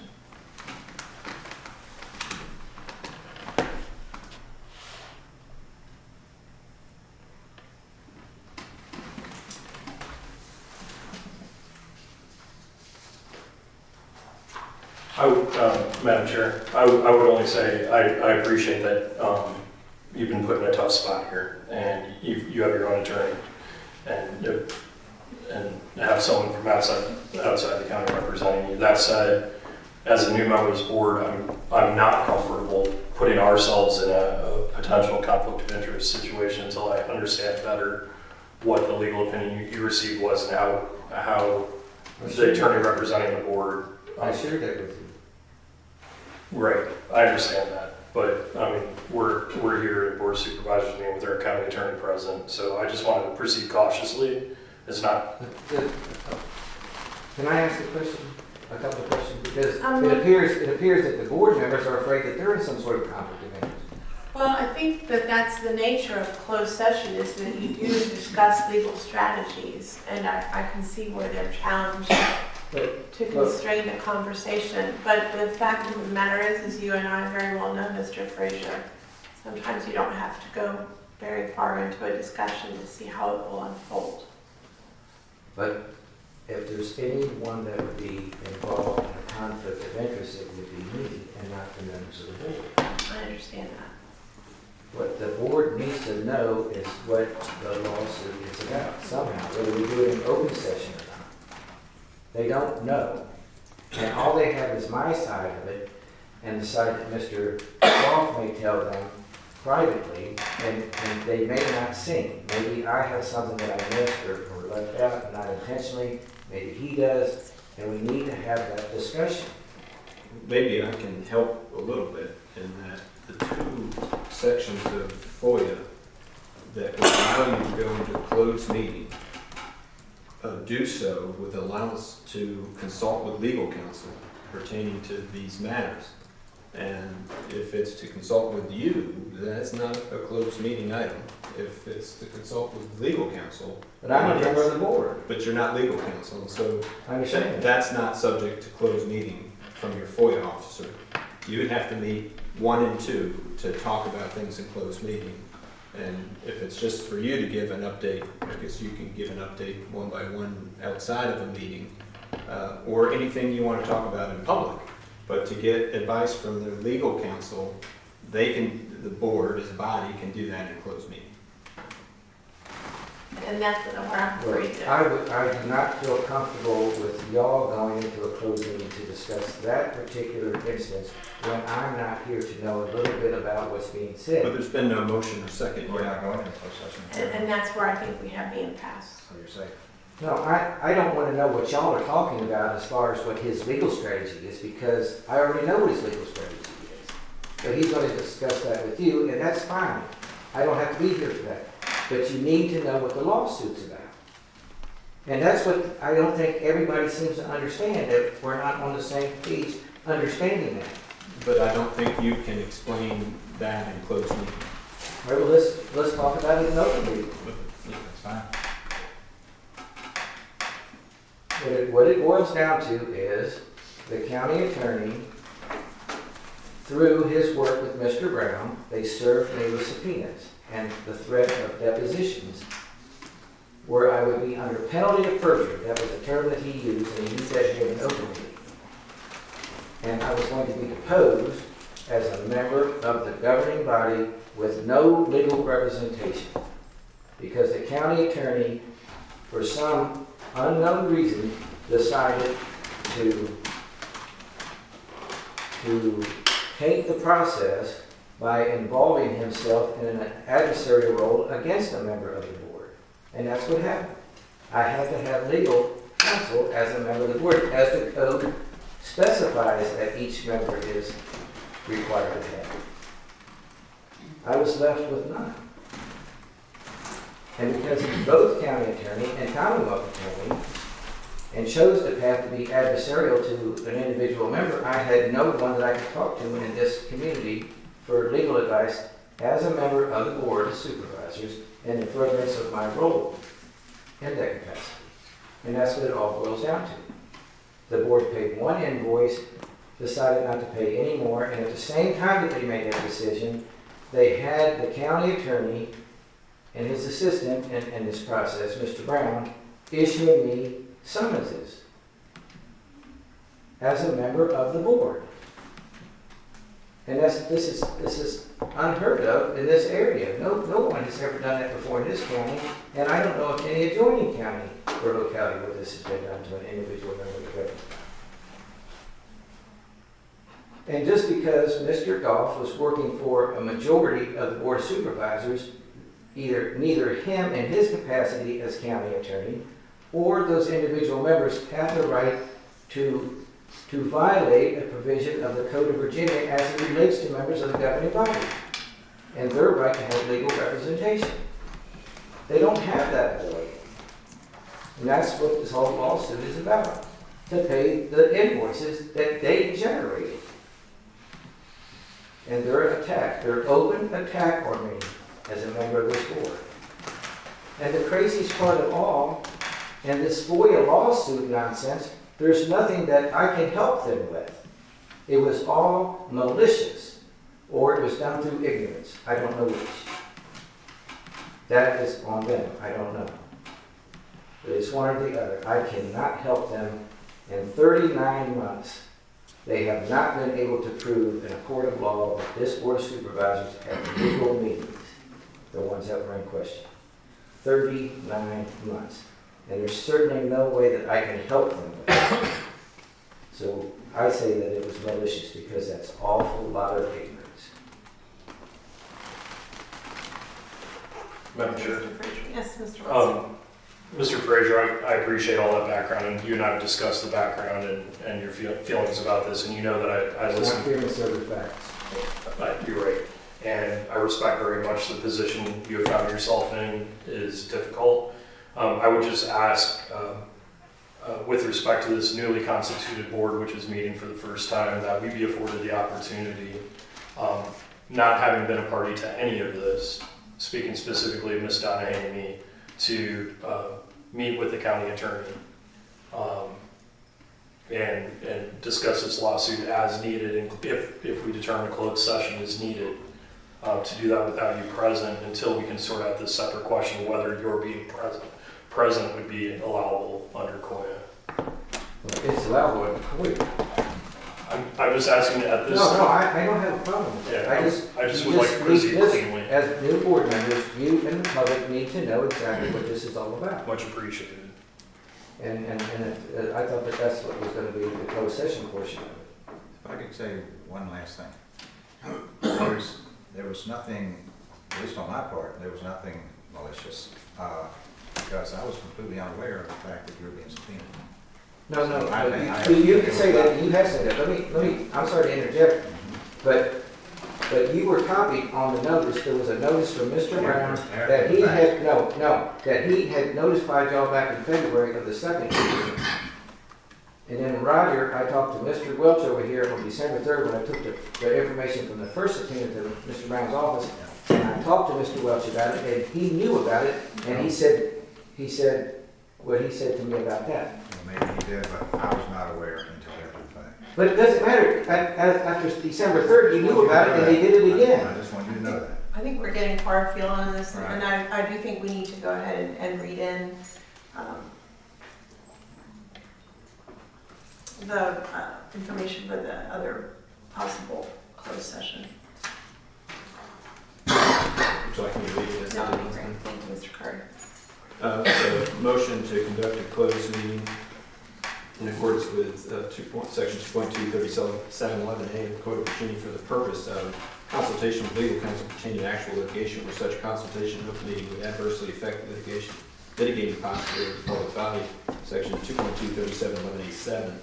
Consultation with legal counsel employed or retained by a public body regarding specific legal matters requiring the provision of legal advice by such counsel, section 2.23711A8.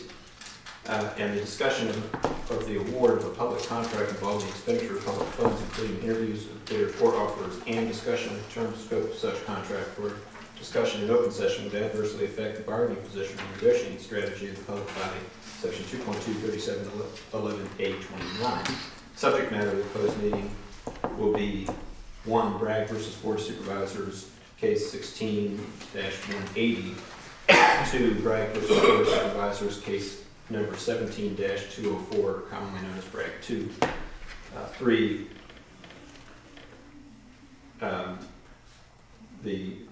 regarding November 21, 2019 decision of the Board of Zoning Appeals of Rappahannock County, case number 19-241, Better Managed Harmony Manor 2. And 4, refuse and recycling contract terms, scope, and expenditures. If I could have a motion and a second. I'll make a motion. I'll second. And roll call vote. Mr. Frazier?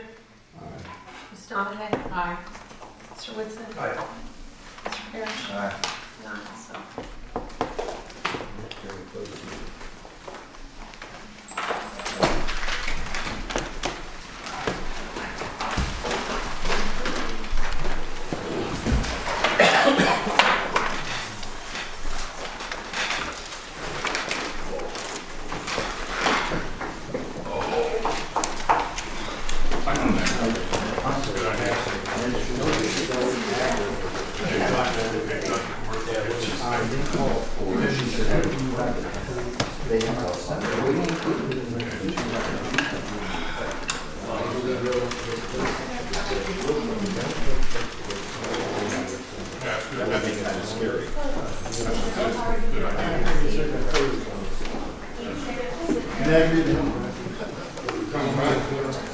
Yes.